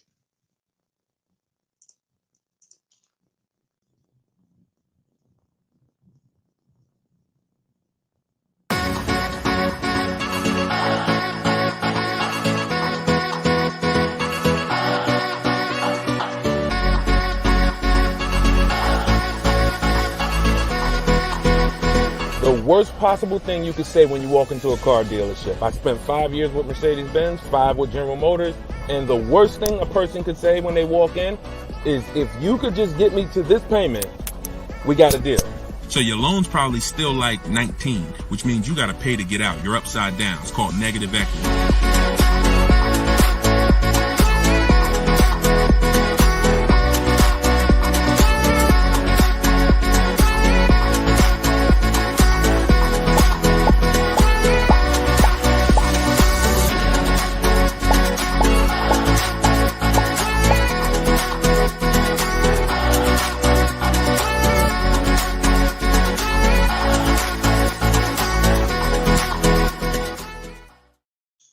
welcome to episode 3 of Car Shopping Questions and Answers. I'm your host, Deshone the Auto Advisor. I am the author of Cars from Home, 7 Steps to Saving Time, Money, and Avoiding Dealerships. I'm also the creator of the Cars from Home video library and the Cars from Home Insider Coaching Program. We do these shows at 12 Eastern Time and 3 Eastern Time live, Monday, Tuesday, Thursday, and Friday. So you can tell your friends that's when I'm live. We do rebroadcast these shows throughout the day. So if you miss them, you could always catch the rebroadcast. But we're live right now on all 4 platforms. If you're on YouTube, please hit the like button and subscribe if you want to continually get the best car shopping information from an insider. I left the car business in 2020 after 14 years. And now what I do is show you how to car shop strategically from home and how to get great deals in as quick as 60 to 90 minutes. So start typing your questions. I got my man, I see you, Just Blaze. Great to see you. I see you, Alexia. I see you, Jesse. Start typing your questions. We're going to have my man Dolan, who's moderating in the background. He's going to bring all these questions in from all 4 platforms. So, oh, by the way, the show is sponsored by my new digital book, Cars from Home, 7 Steps to Saving Time, Money, and Avoiding Dealerships. You can get your copy for 75% off as part of our launch in my TikTok bio, in my Instagram bio, or you can click the link, Deshone's book, or scan the QR code. Let's throw that QR code up for them, Dolan, so they can actually see it if they're watching on a television. And let's get down to business. We're going to be here for about an hour. I'm going to try to get through as many questions as I possibly can. So whenever we get the first one, Dolan, you can throw it up on the screen and let's get busy. Shout out to the sharers too. I appreciate everybody who tags friends and invites people to the broadcast. We really appreciate you. Is there a different approach for no trading? I have a very old used car. Absolutely. So you can skip that step. So many of you know that step 2 in my process is to do an equity assessment, but that's only if you're replacing a car. The reason why you must do an equity assessment is because sometimes you'll find out your car either has equity or if it's paid off, it's worth a couple $1,000s, in which case that goes into your budgeting. Now, you might put that money in your bank account and make your new car deal with no money out of pocket, or you might choose to apply a portion of that or all of that to your next transaction. But what I don't want you to ever do is wait until you get to the dealership that you're going to get the car from and then let them be your first offer on your current car. So if you don't have a car that you're replacing, then you would simply skip that step. You wouldn't skip step 1, which is the most important question. This is when you're asking yourself how many years you're going to keep the car. But you skip step 2, the equity assessment, because you don't have a car. Now, in your case, if you have a very old car, you still probably want to list that car on Facebook Marketplace because it's still worth something, unless you just want to keep it around your household. But if you don't have a car to replace, then you would simply skip to the budgeting step. And in which case, when you decide whether you're buying or leasing, you would be moving towards your budgeting, whether you're leasing and assessing how much the car you're going for should lease for, or whether you are purchasing and you are budgeting to see how much car you could afford based on whether you're going to pay cash or based on whether you're going to get your loan. So that's just a step you skip. Great question though. Okay, go ahead, Dolan, shoot the next one up. Does MSRP include all of the dealer fees? No, it doesn't. MSRP on a new car. Could y'all keep running those likes up on TikTok? Welcome to the new people. Type your questions. We're live. It is like we're 100% live on Tuesday. So start typing your questions and we'll get to you guys. But start tapping the screen so we can shoot those likes up and let TikTok know that we're talking serious business over here. Thank y'all. I see y'all running them up. Okay. Does the MSRP include all dealer fees? So it depends on what dealer. Usually no, because 80% of dealers, as I say, we have about 8,000 people that we've worked with since 2021, between the people who've gotten my book and the people who've used the video library, the Cars from Home video library. We get people data from all around the country. And what we see is about 80% of dealers are overcharging you. whether they're not giving you the discounts that their competitors would give you, or whether they're marking the MSRP up with bogus fees that they will try to convince you need to pay if you want to buy from them. So the only way that, if you're talking about, like, let's say I'm shopping for, Toyota Highlander. When I'm looking at for example, let's say I'm shopping for a Toyota Highlander and I'm going to lease it.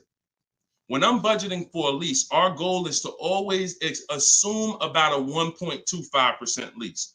So what I would do is I'd take that MSRP, let's say it's $48,000.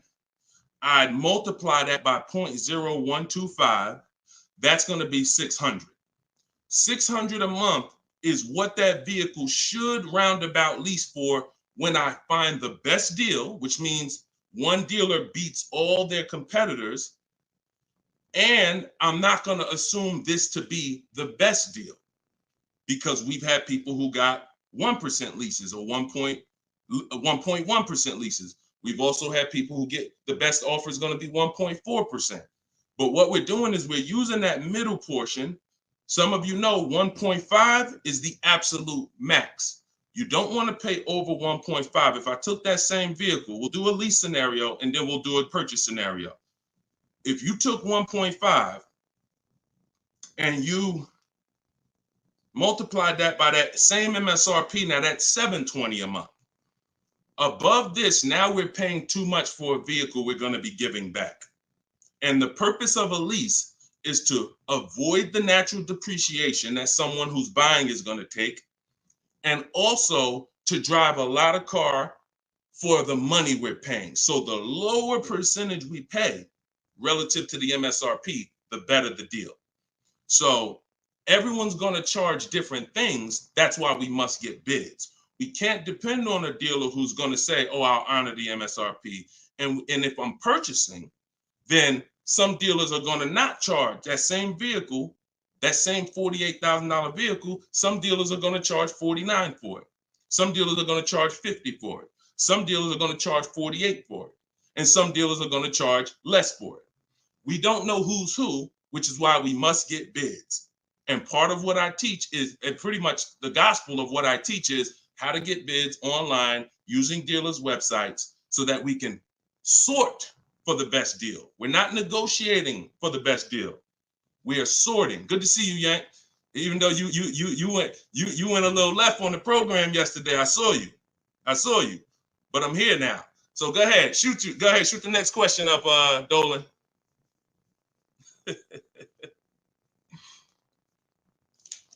Okay, this one's from YouTube. Brandon, I have good credit, but for some reason they always tell me I need a cosigner. How do I get around that? If you're purchasing, you want to control your financing first. So I wouldn't let the dealer tell. If you have good credit, what you should be doing is you should be purchasing your car, locking up your best deal, and then coming home. And this is for all of you. Who's going to be purchasing a car? Who's going to be purchasing? Now, if you're not keeping your car 8 years and you're new here, then you're going to find out that you should be leasing. But for the time period, I'm just going to base it off of what you know already. Who's going to be purchasing a car? Type me in the comments. Matter of fact, I need to see Instagram because I can't even see. I know, Dolan, you can see it, but I need to see Instagram as well. Hold on. While I'm doing this, y'all type if you're going to be purchasing. Okay, I see you, Brandon. All right, hold on one second. Let me get to Instagram. All right.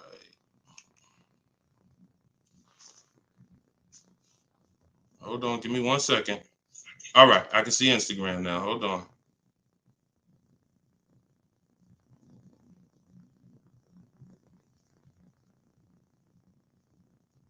Give me 2 seconds. Okay, here we go. So if you're going to be purchasing, let me mute that. Yeah, I see you. She's like, please see us. I see you, LA Connects. Now I can see you. Okay. So if you're going to be purchasing, then what you're going to be doing is actually getting you're going to get your car. Do not let anyone touch your credit. No, this is for all cars, Crows. Just stay put. We talk about new cars, leases, and used cars. Stay put. Like, we got lots of people on 4 platforms. So you never want to let anyone touch your credit until you have already found your car. This is the mistake that you make, because dealers are going to try to get you to commit to them. And when they try to get you to commit to them, you have to be sharp enough to know, under no circumstances are you running my credit before you win the bid. Now, if you're doing it my way, you're not even in the dealer. But once you find your car, you are going to lock that car up. You're going to get a purchase order, a buyer's order. That's that long form receipt saying your information, the car, the price you paid for it, and you're going to take that home now.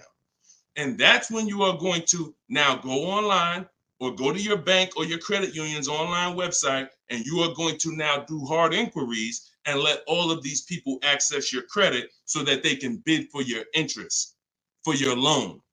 So we want to guarantee we don't pay more than we could have in interest in our loan. So you're going to bring that home. You're not going to let the dealer be your first option for financing. Once you do this, I call this the bank bidding war. Experian lets you do this. The credit bureaus let you do this. And once you do this, you're going to now get multiple bids, go to online. You want to be on Google, online lenders, everybody you can actually get in touch with, and everyone who bids, who does loans, let them have a shot at it.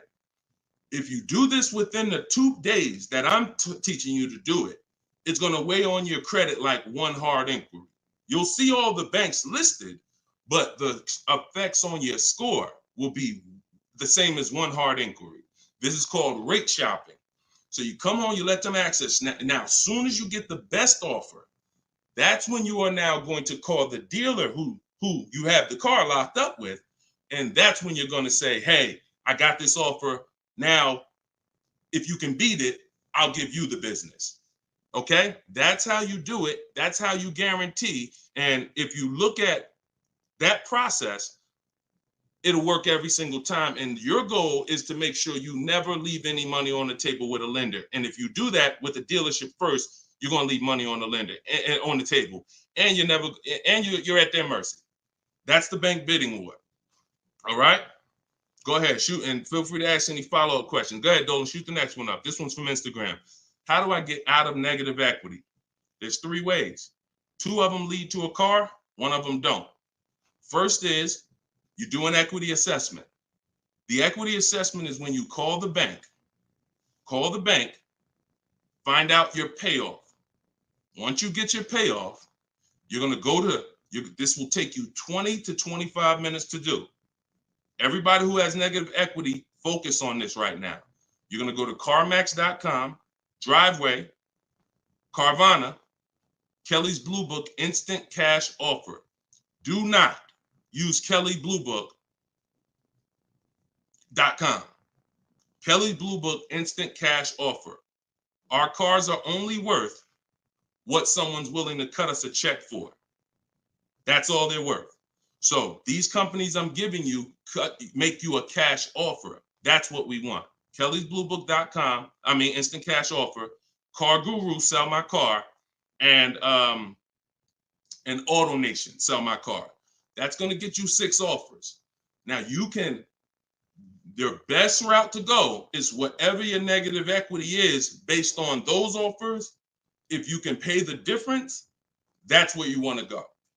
If your best offer is 21, but you owe 23, you want to pay that $2,000 and get out that car. Because the second route I'm about to tell you is going to give you a greater amount of negative equity. And then when you go to do this, you're going to see that you have less control. So your second route, if you can't pay the difference, is you must get the car from the dealer who actually you're buying the car from. You must give them your old car because you need them to wrap your loan. You need them to wrap that negative equity into your new car deal because you can't pay the difference. And 9 times out of 10, the car is not going to be worth to that dealer what it's worth to CarMax or Driveway or Carvana or one of these online bidders. So you'll find that your highest offer from the online bidders might be 21. Your highest offer from the dealer you're going to get your car from might be 19 because it's not worth that to them. So that's why I say plan A is pay the difference. Plan B is if you can't, you have to get your car from that dealer and ask them what to assess your car and see what it's worth to them because you need them to build it in. Now, if your negative equity is too much, if you have too much negative equity, then you're going to have a problem getting out because you're going to have you're going to mess up the loan to value ratio. You can't move 15 grand over on top of a $30,000 car and expect the bank to approve it. They're going to require you to put money, in which case you got to stay in that car. You either got to put the money down to get out, and if you know, or you got to stay in that car and pay down that balance. Those are the only two ways. And the cause of negative equity is you don't understand leasing. 9 times out of 10, I've been doing this since 2006. 90% of you who have negative equity, the cause is you don't understand leasing. In the next 2 days, I'm going to do a leasing versus buying class on this show. So make sure you are tapped in so that you can understand how much not understanding leasing has cost you already, and you can stop listening to this bad advice about leasing. Okay? All right, y'all. Listen, I'm not seeing the shares. I'm going to be honest with y'all. Y'all know I keep it straight. I'm a straight shooter. I'm a straight shooter. We live right now, and we talking about financial information that no one in this world is talking to you about at this particular time. It's not 20 Deshone the Auto Advisors out there. Tag somebody, invite somebody. Don't be selfish, okay? That's the problem. What got us into this problem is selfish car dealers. So if we're going to solve this problem and help people, we need to all participate, and we need to be inviting people to the show so that our friends a year from now don't come to you and be like, damn, man, I got this horrible car deal, man. And now you know that you were sitting on this show talking about how to get your great car deal, but you're not telling friends. So shout out to the sharers. I appreciate y'all. All right, go ahead. Shoot the next question up, Dolan. I see you, LA Connects. Appreciate you. Let's go. When I see leases advertised on TV or radio, why do they always have thousands do a signing? Well, this is a similar question. All right, Steve Phillips asked a question from TikTok, and then I see Dreamer asks about advertised leases that she sees that always require thousands down. So you always tell people how to customize your lease. You do not go into a dealer. If you first of all, we only go into a dealer to test drive. If you're shopping for a new car or a lease, you should only be in the dealer for 20 to 30 minutes, and your only purpose to be there is to test drive or to pick up your car because they won the bid. This is what I teach. This is all in my book, Cars from Home, 7 Steps to Saving Time, Money, and Avoiding Dealers. You can get your copy for 75% off in my TikTok bio, in my Instagram bio. It's a 7-step system for leasing, purchasing, new cars, used cars, everything. But part of this particular way, we shop. Shopping is not buying. And what the car business has taught you to do is mix the two into one. You go shopping to decide what you want. That's the purpose of shopping, y'all, to decide what you want. Deciding what you want is test driving, making sure your kids can fit in the car, making sure it has enough room, making sure it feels good. Once you decide what you want, now you're coming home and you are emailing them through their website, and you're going to request your offer. So you are not ever going to say, work me up a lease, Mr. Car Dealer. If you say work me up a lease, they're going to work you up a lease based on probably a couple thousand down, probably leave out the tax and the fees, and you're going to deal with that nightmare of traditional car shopping. You are always going to request your leases with no money down, zero. Now, I want y'all to remember this. We do not want to use this term anymore, down payment. We want to start using, remember this, and I want y'all to write it after I tell it to you. Total out of pocket. Total out of pocket. Or you could put TOP. All right? Everybody who's locked in, I want you to type TOP. Okay? Type TOP. I want to see the people that are locked in. If you've been in my master classes, we're about action here. We're not about casual nothing. No one's fighting for your money if you're not. No one, you're not going to casually save $5,000, $10,000 and avoid this if you're not locked in. Okay, type TOP. I see you, Dreamer. I see you, Daryl. I see you, Brittany. All right, I see you, Jay Buggs. All right, I see you, Patrice. I see you, Instagram. All right, Instagram and TikTok locked in. I don't see Facebook and YouTube locked in. I'm just telling y'all. I'm gonna start calling some of you out because you're not gonna win if you're not locked in. This is big money, and there's a $1 billion industry that is depending on you staying stuck in the old way you buy cars. So TOP, I see you. That's the term. No longer do you say down payment when you're talking to dealers. I see you, LaDonna. Way to represent Facebook. You are gonna say total out of pocket. Because total out of pocket means, Mr. Dealer, this is the total amount I'm giving you. Down payment can be mixed up. Down payment can mean, oh, $2,000 down plus tax. $2,000, no, it's different than out the door, more. That's a different term. There is a place for out the door price. But in this particular case, we are using total out of pocket when we are contacting dealers to request our offers. First payment is the only thing we are putting out of pocket when we're getting lease offers. So we are getting, it does not mean we're not going to add additional money later, but it does mean for the offers that we're going to look at, I need my first month's payment out of pocket, and then you give me your offer. What that allows us to do is divide that monthly payment into the MSRP of the car and get that formula that I was talking about 10 minutes ago, that 1% formula, that 1.2%, that 1.5%. You can only work this with first month's payment out of pocket. So we dictate how we want the quotes. And if somebody says, hey, 2,000 down, you're still going to come back to them and say, hey, please resubmit the quote to me with only first month's payment total out of pocket. See, car dealers, we understand those terms. We know what total out of pocket means, but what we're depending on is that you don't understand what that means. The 80% of dealers are depending on the fact you don't understand what total out of pocket means, and they can just flip it up on you. So that's what we do. It's not about advertisements. Let me show y'all something before we move to the next question. Get the next question ready, Dolan. I'm going to show you a deal that somebody in the Cars from Home library made, somebody who uses my stuff. Don't shoot it up yet. Not yet, Dolan. Hold on. This is Charles. Charles got a Hyundai Palisade. $48,000 vehicle, $48,595. We always request our quotes with 12,000 miles per year, always. If you're going to do, Deshone, I do 18,000.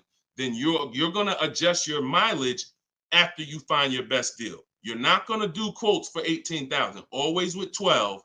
And then once we find our best deal, then we're adjusting. But Charles got $597 on a $48,000 vehicle. That's all he gave them, $597.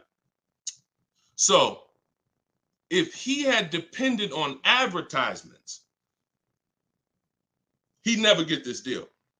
Hyundai Palisade like that, that's probably $597 with $3,000 out of pocket plus tax and fees. What am I trying to tell you by showing you this? Great deals are not advertised. Great deals are never going to be advertised. Great deals are made in the background. No one knows about them. Dealers don't even want to make them. They're sitting there saying, hey, listen, can you get them? They talk to the salespeople. Hey, can you get them to come up a little more? Can you get them to pay another, $50 a month, $40 a month? Can you get anything out of them? No. All right, go make the deal. That is what a great deal is. Not something that you're going to see on commercials advertised to hundreds of thousands of people. So forget about commercials. Commercials are for people who don't mind overpaying.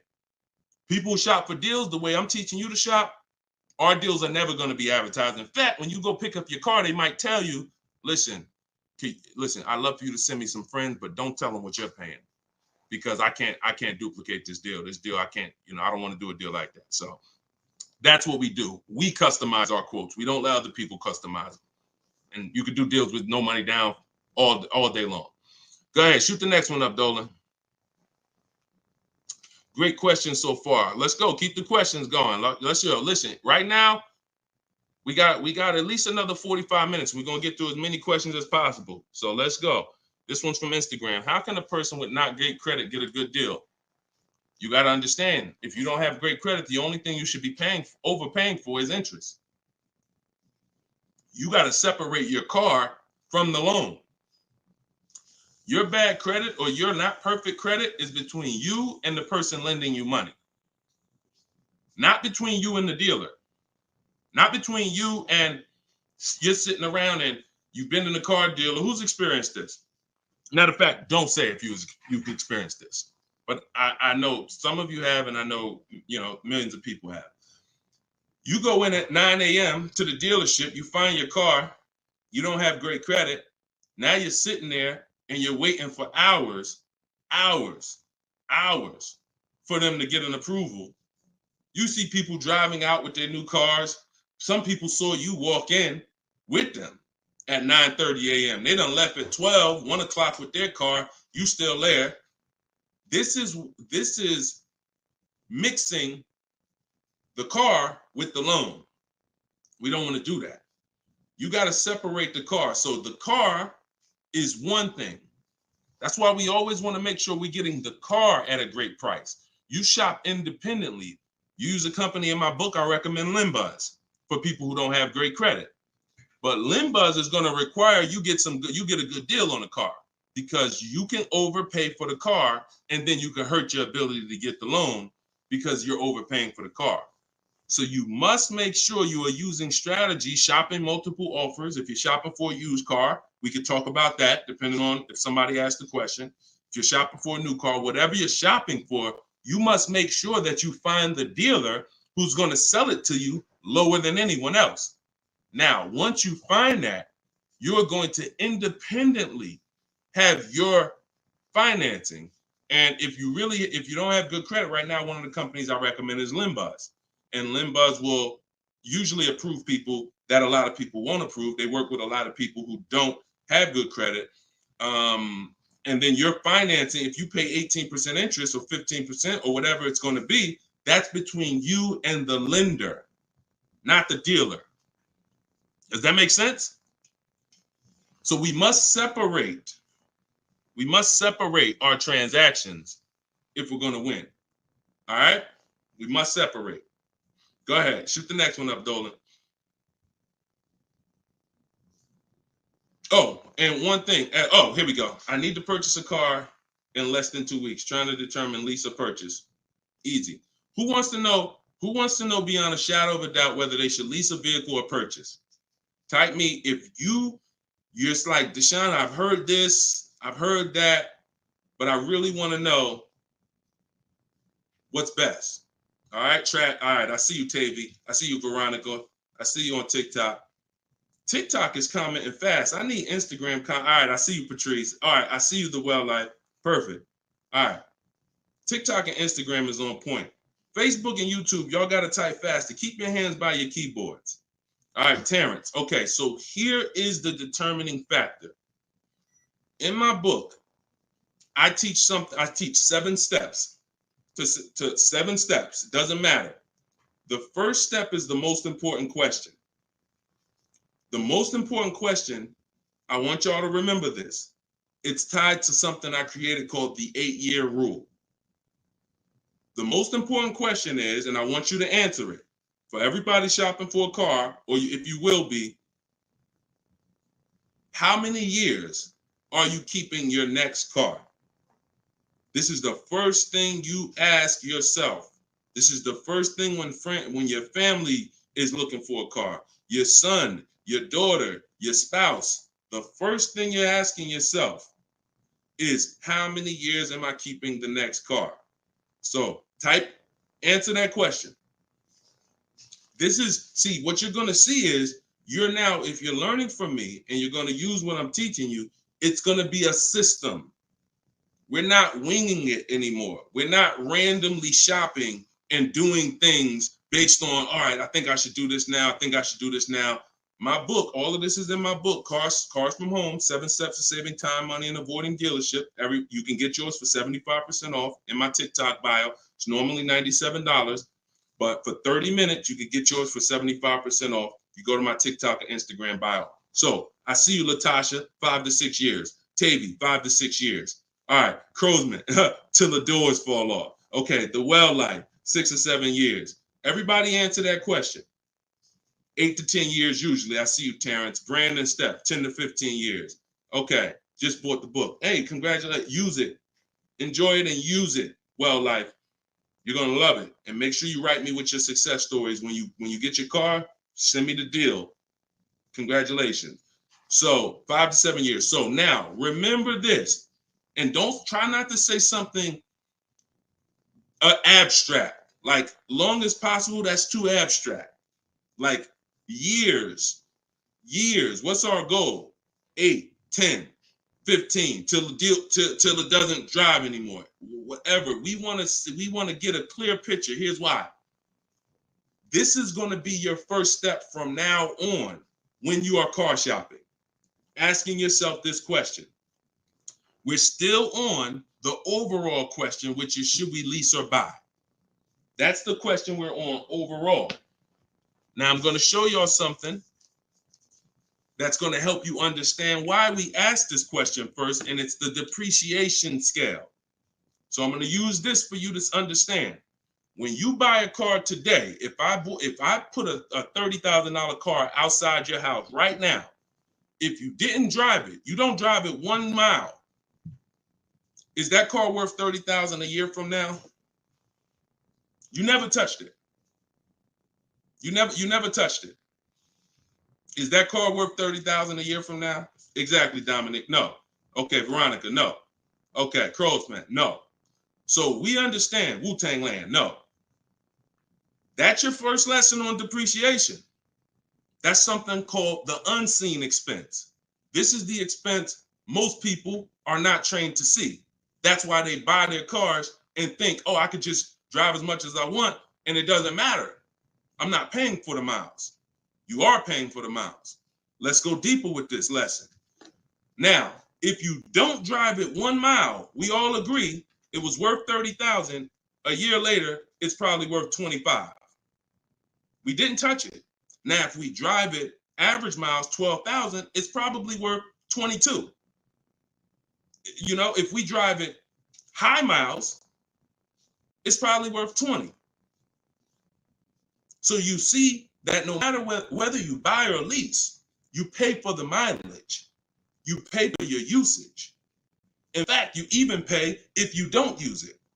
So now, I want to use something a little harder than that. When you understand that, you're going to see, Deshone, okay, if I'm losing that type of money in my car when I buy it, when do I ever get to a point where I'm winning? And the longer you keep a car, the more this starts to level out. So when you get to about 7 years, now you're no longer losing thousands of dollars every year.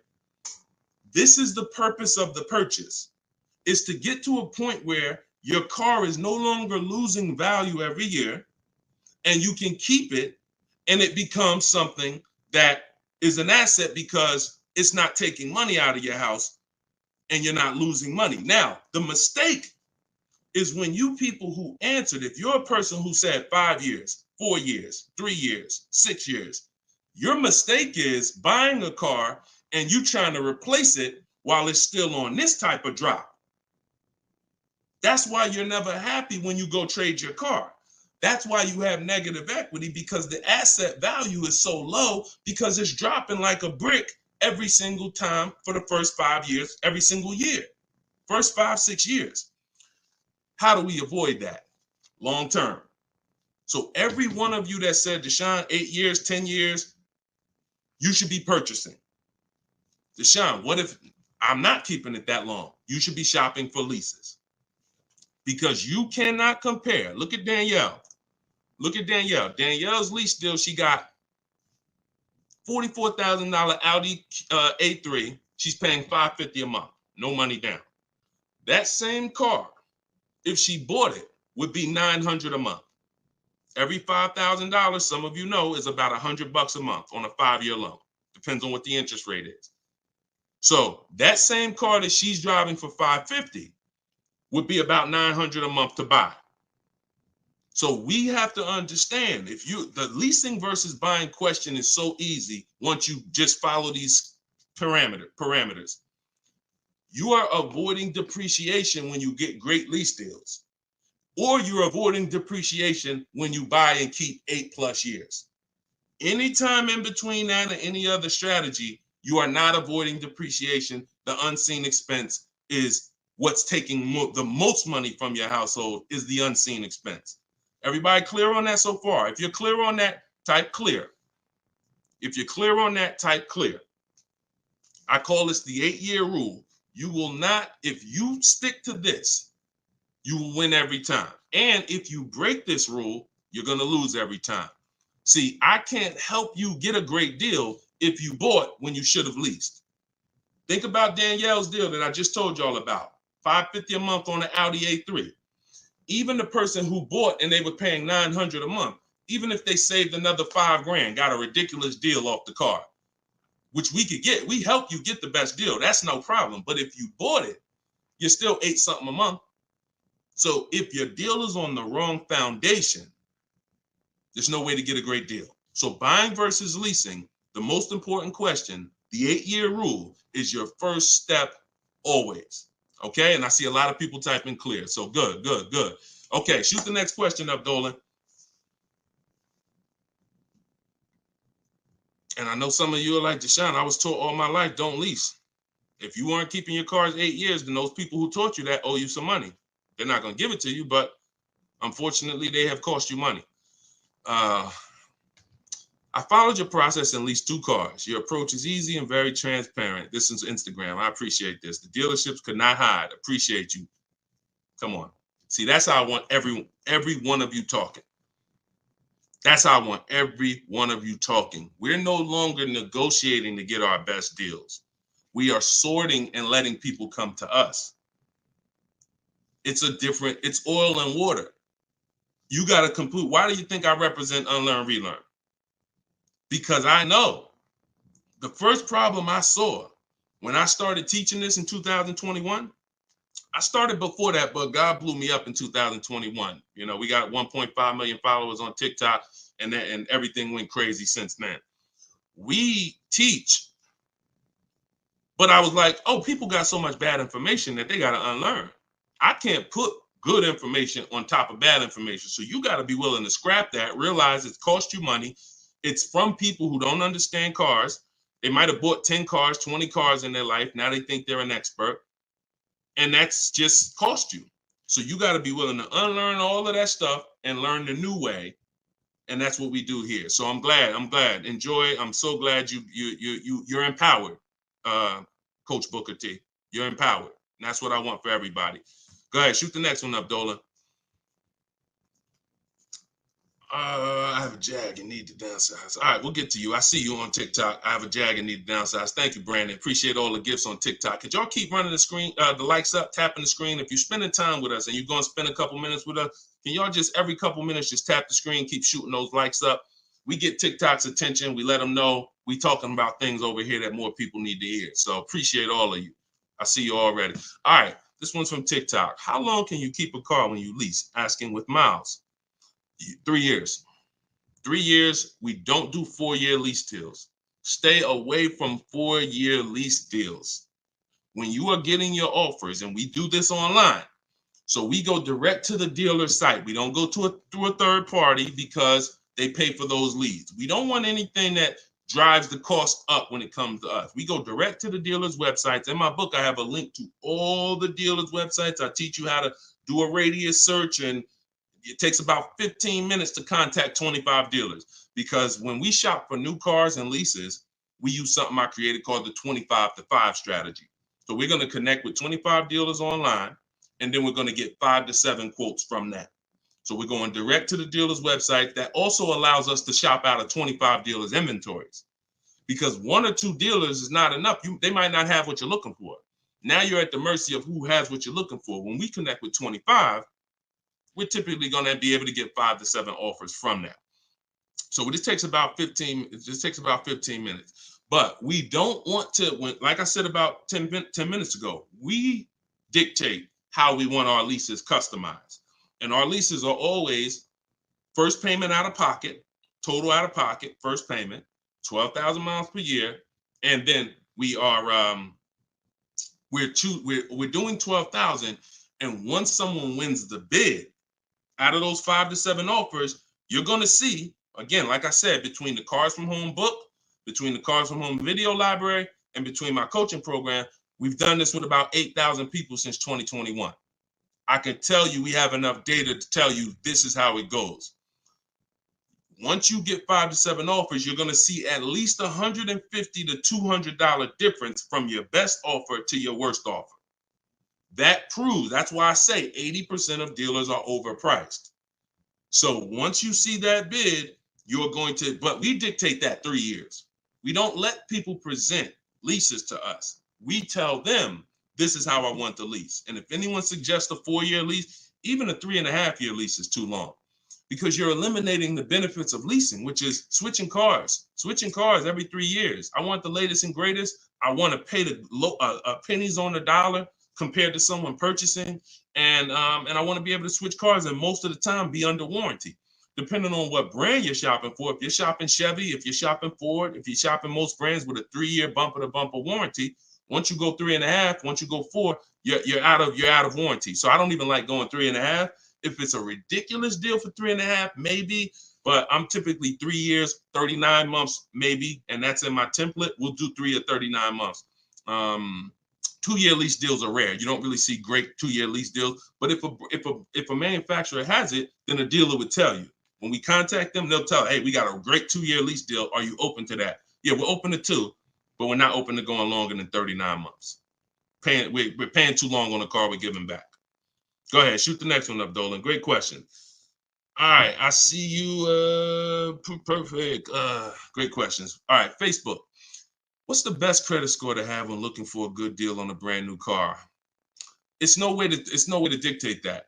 All you can do is now, if you're at a point where your credit is in that fair range, which is in that low 6s, mid 6s, then I would tell you, if you can, get yourself up to close to 7, get yourself up to 680, 690, 700, because that fair range is but that's really mostly with leases. But even even if you look, some of you are homeowners. When you buy a house, we're trying to get our credit to wherever it needs to be. If it's not there from the get-go, realtors will tell you, get your credit here so that you can get a mortgage. If you have the luxury of time, then sure, work on it. But our process, the bank bidding war process, eliminates the need for you to actually do this, because what it's going to do is going to, no matter where you find yourself at, you're going to get so many bids, you're going to make sure that whatever the best loan was that you could qualify for, you got it. I talked about the bank bidding war at the beginning of the show. So y'all know, if you're on YouTube, watch the replay, rewind it, watch the replay. We are live at 12 and 3 p.m., y'all. We're doing Monday, Tuesday, Thursday, Friday, 12 p.m., 3 p.m. We are live, actually live. But throughout the day, we rebroadcast these shows so that more people can see them. But in any time outside of that, I want you to go back and watch the replay if we answer something that you ask. And you want to find out, if you get the book, you'll see the bank bidding war that I send out with the book. That's how we get banks and credit unions to bid for our loan. But I explained it earlier in the show. All right, shoot the next one up, Dolan. All right, this one showing up from YouTube. Quick question: would you pay $9,000 for an SUV with $164,000 on the dash? It's a 2014. All right, so great YouTube name and picture. Shout out to The Last Dragon. No. Well, look, it's car specific. When we shop for used cars, who's going to be shopping for a used car? Type a letter U. I want y'all to listen up. We use a process called the multiple marketplace strategy. This is in my, now I told y'all, our process for shopping for new cars is, or new cars and leases, is the 25-5. Our process for shopping for used cars is the multiple marketplace strategy, because we want to be on every marketplace that has a car. And there's 8 of them: Driveway, Carvana, CarMax, Carfax.com, Car Gurus, AutoNation, Cars.com, eBay Motors, and I'm missing one. These all have different inventory. Now, some of the inventory is the same. I've seen times where you go on you go on Auto Trader, and the price hasn't been updated, but you go on Car Gurus and the price has been updated. So there's a car for 36. Same car on Auto Traders is 34. So you must be on all marketplaces. But then there's a process that we use to sort down to get a quality car. First thing we're going to do is, if you are aiming for a car, you need to do a longevity check and a reliability check. This takes 5 minutes. We type in the year, make, model into Google, reliability, and we skim those first couple articles. If you see a bunch of stuff that says questionable reliability, 7 out of 10, 6.5 out of 10, that's enough to eliminate the car, in my opinion. After you type in reliability, and look, my whole process for shopping takes 60 to 90 minutes.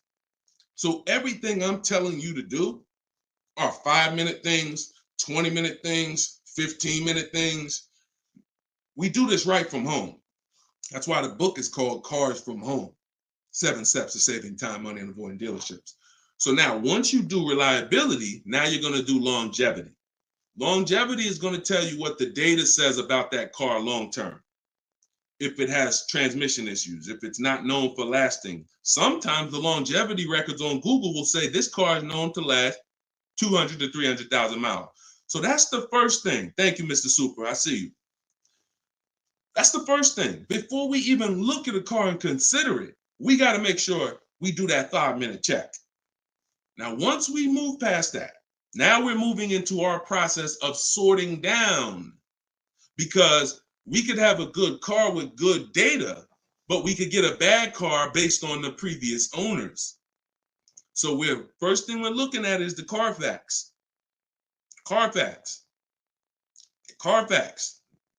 We want to know what that title's like. Is it salvage? Is it rental? Is it frame damage? Is it rebuilt? Eliminating those. Now we're moving on to service records. This is the biggest indicator, in my opinion, on if a car was taken care of. It's not title history. It's not accident history. It's service records. Service records. So if I see a car and I see that the service has been done year by year, whether it's a one owner, and I can see every couple thousand miles, service. Great indicator. Great indicator. Opposite is also true.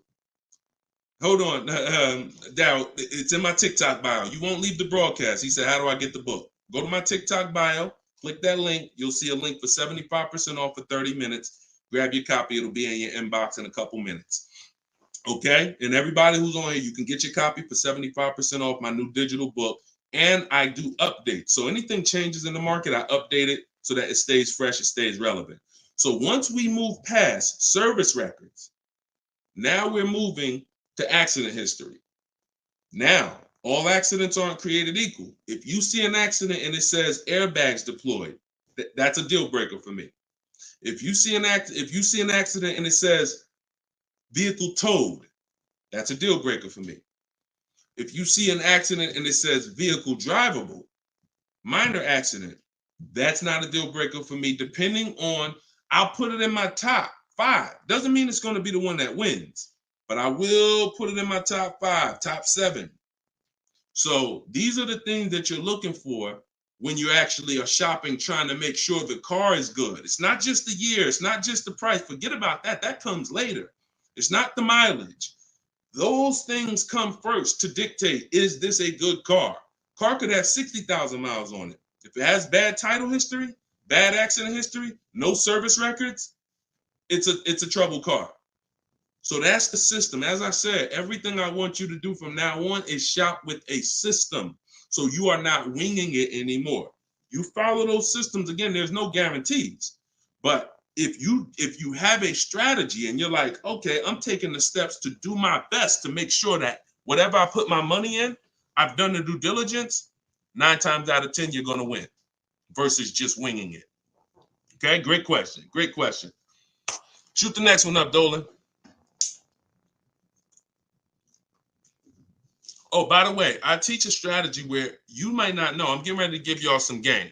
The whole show is game, but I'm gonna get ready to give y'all one of my secret strategies. It's in my book. I got a lot of stuff in my book. A lot of stuff.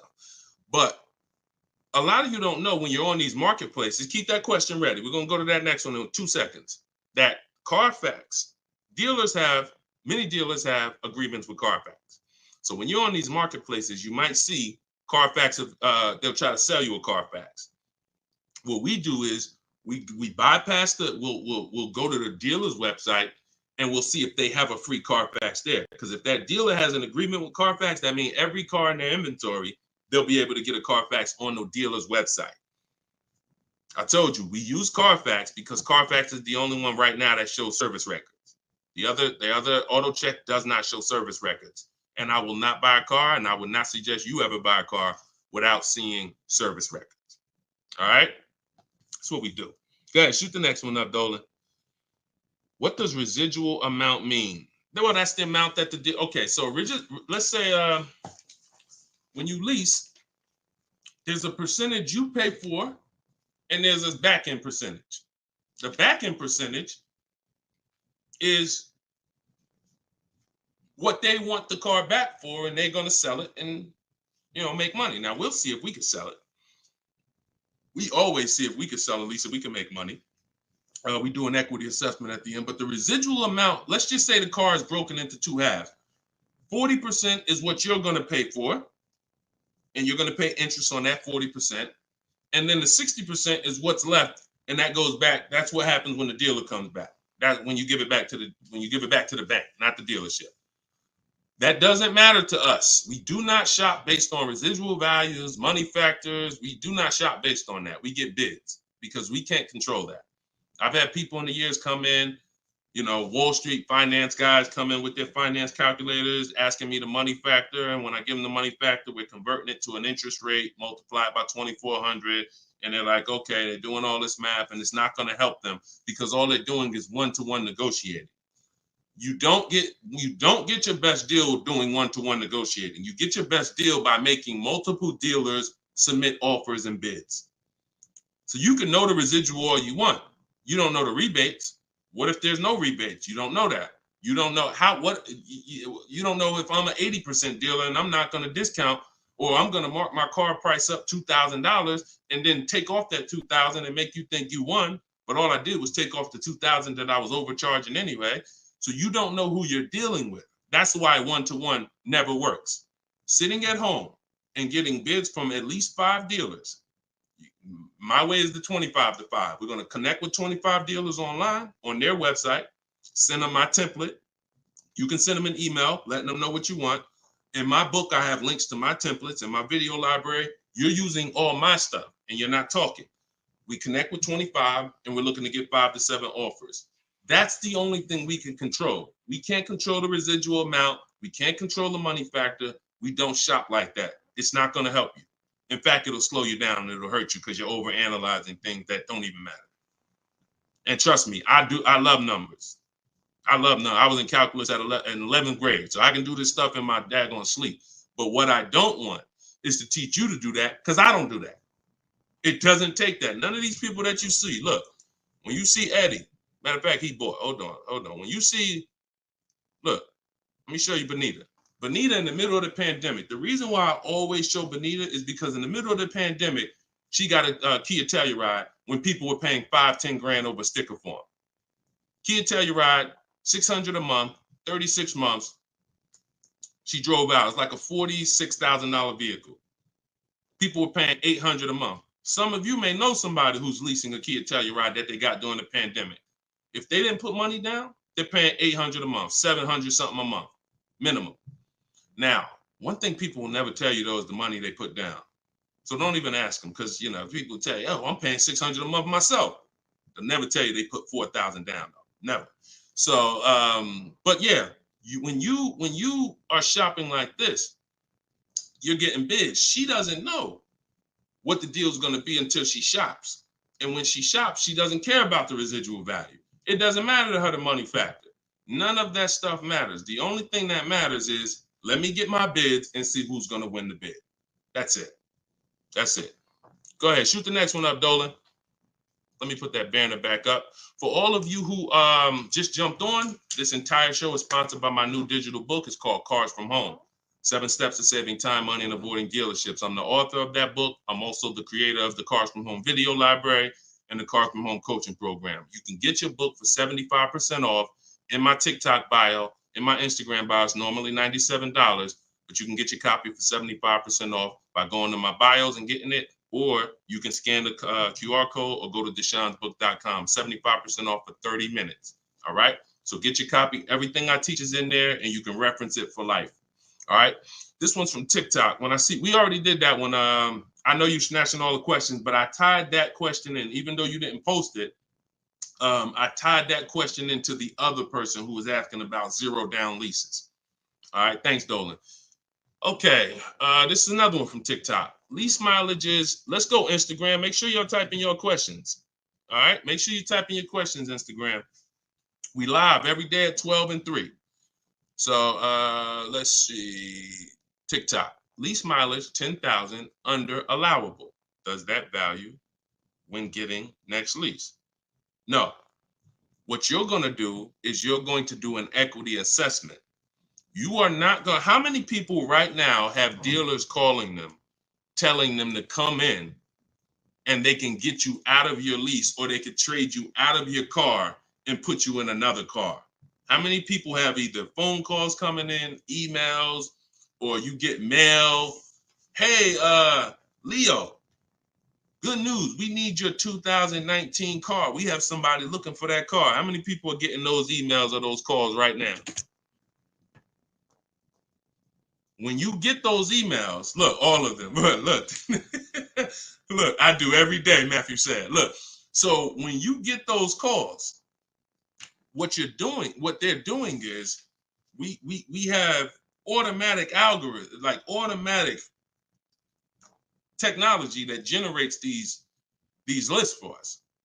It's not that they saw your car exactly and they're like, oh, I love your particular car. So what you got to know is, what's the goal? The goal is to get you to come in and get you to have them be your first offer on your vehicle. Now, we never want a dealer to be our first offer. Hold on, Tiffany. We never want a dealer to be our first offer.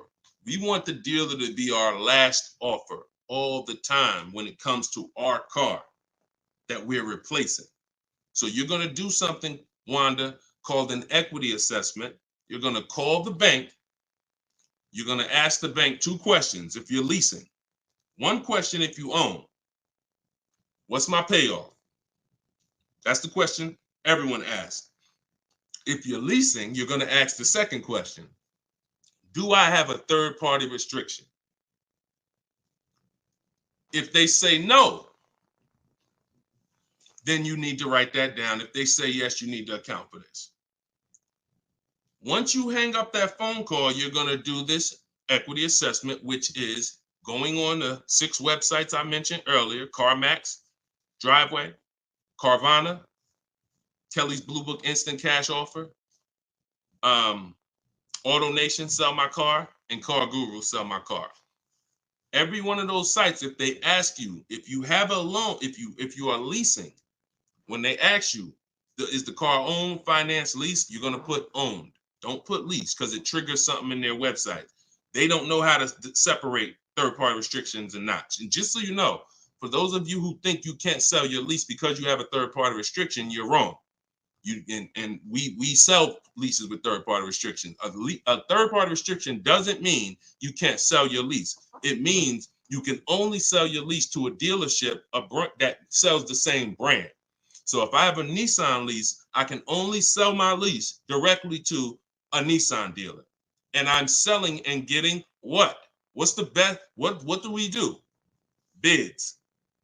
I'm not, every Nissan deal is not the same. So for those of you who had third-party restrictions, I saw a lot of people, I had to buy my car and resell. We don't do that.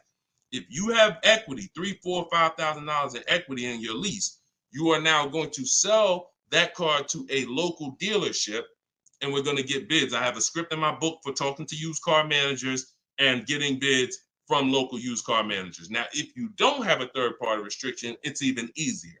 You're going to get those bids, those 6 bids, and you're going to sell to one of those. If you have a finance, it's even easier. Finance and no third-party restriction is pretty much the same. You're going to sell to the highest bidder of the online dealers. And if you have to replace your car, you're just going to keep those offers on hold, because some of you are going to say, well, I could make $3,000 selling my car, but I need to find my new car first. No problem. In my book, I teach something called timing the transaction. You're just going to put those offers on hold. You're going to start your shopping, and you're going to find the dealer who's going to win your bid to sell you the car. And then you're going to pick up your new car and sell your old car the same day. These companies cut you a check. This isn't like Facebook Marketplace. You go into CarMax, literally they inspect the car, they cut you a check, you leave with the difference. It's not a 2-3 day thing. This isn't like, oh, I need to. No, this is very simple to do. And that's the equity assessment process. We get bids on everything. Our old car, our new car we're buying, our loan. Everything's a bid. All right, everybody clear on that? If you're getting value out of the show so far, I want you to type $signs. If you're getting value out of the show so far, type $signs in the comments. I want to make sure that we're getting value out of what we're talking about. And then we're going to go to Tiffany's question. All right, I see you, Brandon. All right, perfect. All right, I see you, Denise. I see you, Terrence. I see you, user 977-163-105-3712. I see you, the Wildlife Diva. Perfect. 36 Chambers. Richard, I see you. Perfect. All right. Wonderful. All right. Shoot. Can you pull Tiffany's question up? I purchased the book and reviewed the email. How it hasn't downloaded since I did something wrong. Dominic, just as soon as you purchase the book, I give you a support email. Don't DM, because we have 2 million followers. We're blessed, thank God. DMs, we get hundreds of DMs. You get a support email. Let me know if you got it. And then just if there's anything, we'll get you the book. We'll send it to you manually. Okay. So just hit me with that. Just make sure you got it. All right. So Tiffany said, this is from TikTok, would you finance your lease at the end? 2018 Audi S5, 42,000 miles, 5K down, 12,000 miles. So when I talked to you earlier, you have to ask yourself the same question. If you were here earlier, the most important question is, how many years are you keeping the next car? You're going to ask yourself the same question right now, because you're about to buy another car. You have to see your lease. Buying your lease, you have to see it as buying another car. It's a used car. That's what you're doing. Hold on. Okay, LA Connect, do me a favor. Hold on. LA Connect, shoot me a DM. I'll look for your DM, and you get the support email. You don't get the support email. As soon as you purchase, the thank you page says, here's the support email.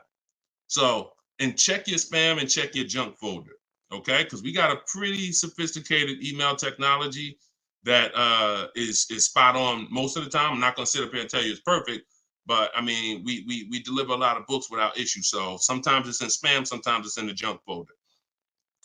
Okay, so that's how you have to see buying your lease. You're buying a used car. The only difference is it's your car. That's the only difference. You don't, instead of going to look for a used car, you're saying, I'm going to buy that used car. So the same question exists. How many years are you going to keep the car? Now, if you say, 8, you're not going to break the 8-year rule. Then you could buy it. But if it's not 8, it makes 0 sense not to be shopping for another lease. I'm going to tell you why. One, the depreciation.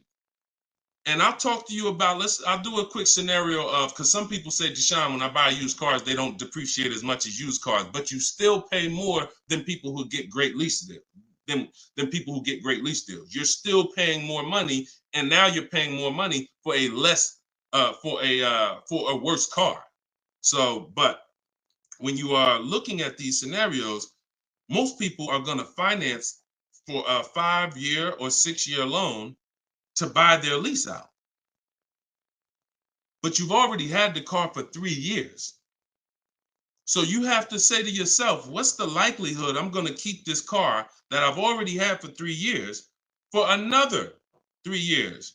Tiffany, if you didn't get, if the new lease payment, if that's not the best offer out of 5 dealers, then that doesn't matter to me, because we don't care about what one dealer says, especially a dealer who's going to try to see you. Some of you are too loyal to these dealers, and you got to stop. I'm not loyal to any dealer. No one who listens to me is loyal to any dealer. We are done with being friends with dealers. We don't need to go to a barbecue with our car salesman. We don't need to do that anymore, because we need to make car salespeople compete and different dealers compete. Tons of people will walk in, get one quote from an old dealer or a dealer that sold them 2 cars, and that quote is $900 a month, and they're like, oh, I guess that's what the car costs. Not realizing, no, that's what the car costs from that dealer. That's what it costs from that dealer. Your competition is going to be $1,000 a month, $1,050 a month, $850 a month, $790 a month. I told you, when you shop the correct way, you are going to expose the dealers that are overpriced. That's why that person who came on here, who Dolan put that comment up that said, hey, I use your stuff, dealers can't hide. Because it's an exposing of the overpriced car dealers. We see the people who are overcharging us, because when we see that best offer is $790, and then we see another offer for $840, another offer for $890, another offer for $920, we realize all of those other higher price offers were taking a shot at us, hoping that we weren't going to shop them. But that's okay. We're buying from the 20% who beats their offers. So before we ever make a decision to leave, we must shop 5 offers, and none of you are going to realize that this is right. See, like I said, between my book, the Cars from Home Library, and my coaching program, we've helped 8,000 people since 2021. These are the numbers. 80% of dealers are overcharging you. And if you don't have multiple offers in front of you, at least 5, you're not going to ever find the best price dealers. And you don't do this the hard way, going into dealer to dealer to dealer. You do this sitting at home on these dealers' websites, requesting your offers, looking at offers strategically. That's why my book is called Cars from Home. My system is called Cars from Home. We spend time here. We're not in a dealership for more than 30 minutes. Okay? So getting back to your question about buying your lease, I'm not buying a used car. I'm not switching my strategy. The philosophy of going from a lease to a purchase is a total strategy shift. That means I'm going from a short-term person who doesn't like maintenance, who doesn't want to put more long-term, who doesn't want to keep a car long-term. I want to be under warranty most of the time. I want to drive cars for pennies on the dollar, compared to people who buy. Now I'm switching that to become a long-term person, because there's a different set of values when you're buying cars for 8 to 10 years to 12 years. That means I'm going to pay off my car. I'm going to get to the point where it's not depreciating a lot anymore. I don't care about having the latest and greatest. Once my car is paid off, I just got a car that's 7, 8 years, 9 years old, but I'm going to keep it in my family for a long time, and I'm going to win that way. I'm going to win by having that car 10 years. The longer I keep it, the less I paid for it. If I keep a car 15 years, the less I paid for it. I keep it 12 years, the less I paid for it. So it's 2 sides of the spectrum. That's why when you buy your lease, you're going from one mindset to an entirely different mindset of buying a used car. So the best thing to do is just learn how to shop the way I'm teaching you to shop, so that you can get great lease deals. They are out here. I showed you Bonita. Bonita got a great lease deal middle of the pandemic. Middle of the pandemic, when there was blood in the street, people coming out of car dealerships with axes in their head. That's how much they overpaid. That's how much they overcharged. My God, 10,000 over sticker, 8,000 over sticker. Bonita's taking deals down. We've been doing this, but the only way you're going to get great deals is to stop shopping the way they want you to shop and start shopping the way you should shop, which is being in control, making people bid for your business. And you're going to get entirely different results. You're going to realize, dang, these dealers have been overcharging me. That's perfect. That's perfect. All right, go ahead, Dolan. Shoot the next one up. We got a couple more minutes. Try to get through as many as possible. All right, this one's from Instagram. I'm reaching out to dealers. Point. I'm ready to compare price. I don't know what to say. You don't talk. If you're doing it my way, you should be on their email. Now, if you're doing it the manual way, which I'm not even going to teach anymore. I used to say on some of the older broadcasts, I would say call, talk to a sales manager. But I want to do it by email. We go to a dealer's website, we use the contact tab, we tell them what we want, and then we're having conversations from there. Now we do that. We do that with 25 dealers. We always get a separate email. These are the little things that we must do to make our in my book, in everything I teach. It's for a reason. We get a separate email. We get a Google Voice phone number because we're not talking to people. If we're talking to anybody, we're talking to sales managers. We are not talking to salespeople unless we're setting up a test drive.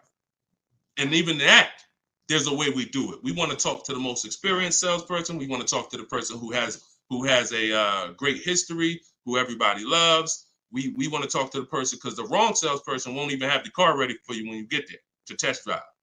New salesperson just started. He over there, thinking about how he'll just, so we got to even act for the right salesperson to set up a test drive. But we're not talking. See, when you're not talking, you can stay out of emotion. Even the first time you use my stuff and you start using my scripts and my templates, you're still going to be a little emotional, unless you're just, some of you have a very like stoic personality. Some of you have a very, whether it's military or whether it's just your natural personality, you don't get emotionally involved. This is what you need to be. And some of you who are emotional, you're going to see there's no reason for me to be emotional anymore using this. I'm at home, I'm in control, I'm making people bid, and I'm not talking to people where they can get me emotional and I can say something that's going to hurt me or cost me money. So we are doing all of this online through their website, letting them know what we want, requesting our offers. And like I said, we do something called the 25-to-5 strategy, where we're connecting with 25 dealers online to get 5 quotes. That's how we shop for new cars and leases, not used cars, new cars and leases. So you shouldn't be talking saying, I don't know what to say. You are reaching out to them. First thing we're going to do is let them know what we want. After we confirm the dealer has what we want, then we're going to request our quote and our offer. So that is what, and if you are shopping for a purchase, then we're requesting an all-in quote. We're requesting an total, all fees, everything included. And if we're shopping for a lease, I talked about earlier how we get our lease quotes and how the format that we have when we're shopping for our lease quote. So my book is $24 if you get it at the 75% off. In that book is my scripts. In that book is my templates where you fill in your information, you fill in the car you want, and I walk you through my entire process. I also have replies in there because there's going to be things that they say. These are trained people you're dealing with. We deal with trained salespeople. So when you are reaching out to them, they're going to say things like, hey, when can you come in? Hey, okay, I'm handling my entire process from home. And then you always end with a question. All my scripts end with a question. You should always end your email with a question, not a statement. So if they say, hey, we only car shop, we only give quotes in person. Okay, well, no other dealer that I'm talking to has said that. Should I remove you from my list, or are you gonna present an offer? Always a question, because you bounce the ball back to them. So all of my scripts and my replies are in there. This is what, and there's, but you need to keep the conversation on your agenda. You're having a conversation online with these dealers. And That's why I say separate email, Google Voice number, dedicated, locked in. You don't want a bunch of car dealers' emails mixed in your personal email. It's just, that's not how we do it. That's going to mess you up. We do not do it like that. That'll confuse you. Now you're missing emails and all of that. Separate email. All right. Go ahead. Denise is asking, can you answer my question? I want to know if I have options. Can you find Denise's question from TikTok? TikTok, Dolan? You see Denise's question? Give her a second. Thoughts on, while you do that, I'm going to enter this thoughts on leasing a Tesla. There's no price negotiation. There's no price negotiation. So there's no reason to get bids. You can't get bids on Tesla. Keep that up. I'm gonna get to that right after this. This is a short answer. What you need to do when you're leasing a Tesla is total out of pocket, first month payment, 12,000 miles per year. Divide the monthly payment into the MSRP, like I said. And if it's over 1.5%, you're paying too much for a car you're giving back. So we still need to know if the lease deal's good. Doesn't matter. Even if it's no negotiations. Plenty of people out there that got bad lease programs that are dependent on people who don't know what a bad lease program is to come in and lease the car. And until we stop leasing those cars at these bad lease programs, when we stop, that's when they'll change. All right. It's always a buyer's market for us. Go ahead. All right. So this one's from Denise. I have a Jag and need to downsize. I'm retired and upside down 14,000.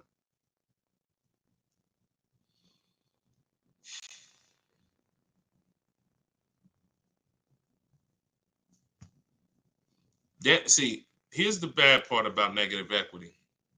The damage is done. I wish I was the person who could, give back. A lot of what I'm talking to y'all about is I'm shouting from the hills and warning you. It's up to you to take the warning. But in this particular case, with negative equity, the damage is done. Now, how do we get out of it? It's only two ways. I talked to you about that earlier. Now, in your particular case, now there's a third way. It involves the car. If the car is totaled or stolen and you don't recover it and you have gap insurance, then the car is. So I have to, I can't say there's not another way, but we can't plan on that. That's insurance fraud. So in the case of what's legal and ethical, you can only sell car or trade into or replace it with another car. And in the case of negative equity, if you can't sell the car, pay the difference, go to YouTube.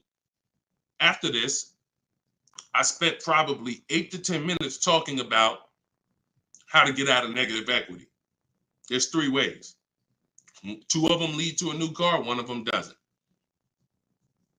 If you can't use one of the 2 ways, which is paying the difference between what you owe and the highest bidder, then you have to transfer that to another car, in which case you have $14,000. What's your car payment? How much is your car payment?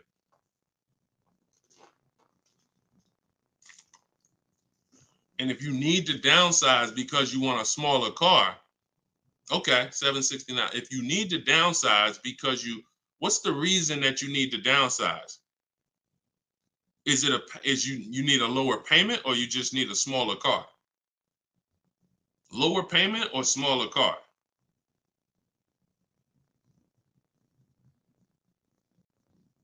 Sometimes I need to ask more questions. This is why, we go, I have 3 things I created: the Cards from Home book, and the video library, and coaching. In particular cases, I need to ask more questions before we could give a custom answer. Lower payment. So you got to look at it like this. Most people should be transferring negative equity into a lease. Now, once you actually bring 14,000 over, and your negative equity amount should always be based on you getting the offers. It shouldn't be based on what you think or what a dealer told you the car is worth. So that's one thing. Let's start there. Equity assessment, you need to rewatch the show. You need to see that segment. If you have my book, you need to follow the segment on the equity assessment to find out what your real negative equity is. That is on a 39-month lease, bringing that over, you're talking about $14,000. That right there is $358 a month. You know what you possibly could do? Try listing the car on Swap a Lease. Now, if that payment is good for the car, let me see. Did we? You got a Jag. Depends on if $769 a month. Now watch this. If $769 a month is a good payment for that vehicle, then you can list it on Swap a Lease, and then you could have someone take over the payment. But it got to be a good deal. If they could go out and they could get a $600 payment on that same vehicle, then they're not going to take it over. So this is another option for you to consider. Now, if it might even be advantageous to you to list that car and contribute some. You might say, all right, I'll pay $100 and all right, my payment's $769, I'll pay $100 and somebody take it over for $669. Whatever you need to list it for to get out of it, to have someone take it over, may be advantageous to do until the lease ends. And then you go and get yourself a very inexpensive car that you can qualify for, because if you have someone take over the lease till the end, you could probably go get yourself something, lower payment, but that car coming into the deal, you're going nowhere, because $14,000, unless you got cash. If you got some cash, then yes, cash can solve all things. Get the offers, follow the equity assessment. You might pay the difference or transfer it over. You can't transfer it over because, like I just said, your negative equity alone is $350 a month. And that's without the interest that's going to be. It's probably going to be about $380 a month. So what's the note? Yeah, so that's what you should consider. List the vehicle on Swap a Lease and see if somebody's willing to take it over. And if nobody's, okay, no problem. That's what you do. That's what you don't have that kind of money to contribute. $14K is a lot to be able to contribute. So so what you should do is do that. If you could get somebody, if no one takes it over for $769, then offer to contribute some money towards the deal every month. Now, if you, no matter what, and then what you're gonna do is you're gonna go and probably, you're going to ask yourself the most important question for your replacement car. If you're not keeping 8 years, you should be looking to lease the next car and get yourself an inexpensive lease. If you are keeping it more than 8 years, then you can buy. But you're just going to use the same process. But you got to get rid of that car first. And I think with your scenario, that might be the best way to do it. All right. Good question, though. It's good question. Keep us posted. And, that's what we do. Look, we are live at 12 and 3 o'clock p.m.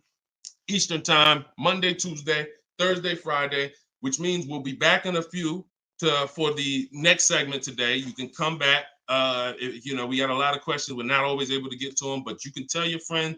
I haven't really announced it because I didn't know when I was going to be live, but now we'll get to the point where we can let you know 12 p.m. Eastern time, 3 p.m. Eastern time. We're live, but we rebroadcast these shows all throughout the day, because people do get a lot of value out of the rebroadcast. But if you want to meet us live, Monday, Tuesday, Thursday, Friday, 12 p.m.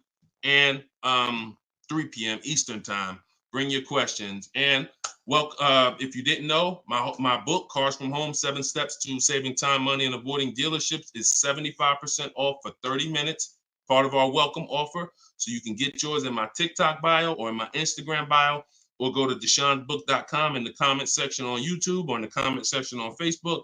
Or if you're watching us on TV, you can scan that QR code. But that's what we do here, y'all. We peel back the onion. We make sure you know how to shop strategically. And I want you writing me with deals. I don't want you writing me, showing me your car. Everyone's doing that. Hey, got the new G-Wagon. Got the new BMW. Oh, your boy upgraded. Never talk about what we paid for it, though. I want you writing me saying, Deshone, look at the deal I got. This was the best offer. I made dealer's bid. This was the best used car within 100 miles. I'm driving an hour to go pick it up.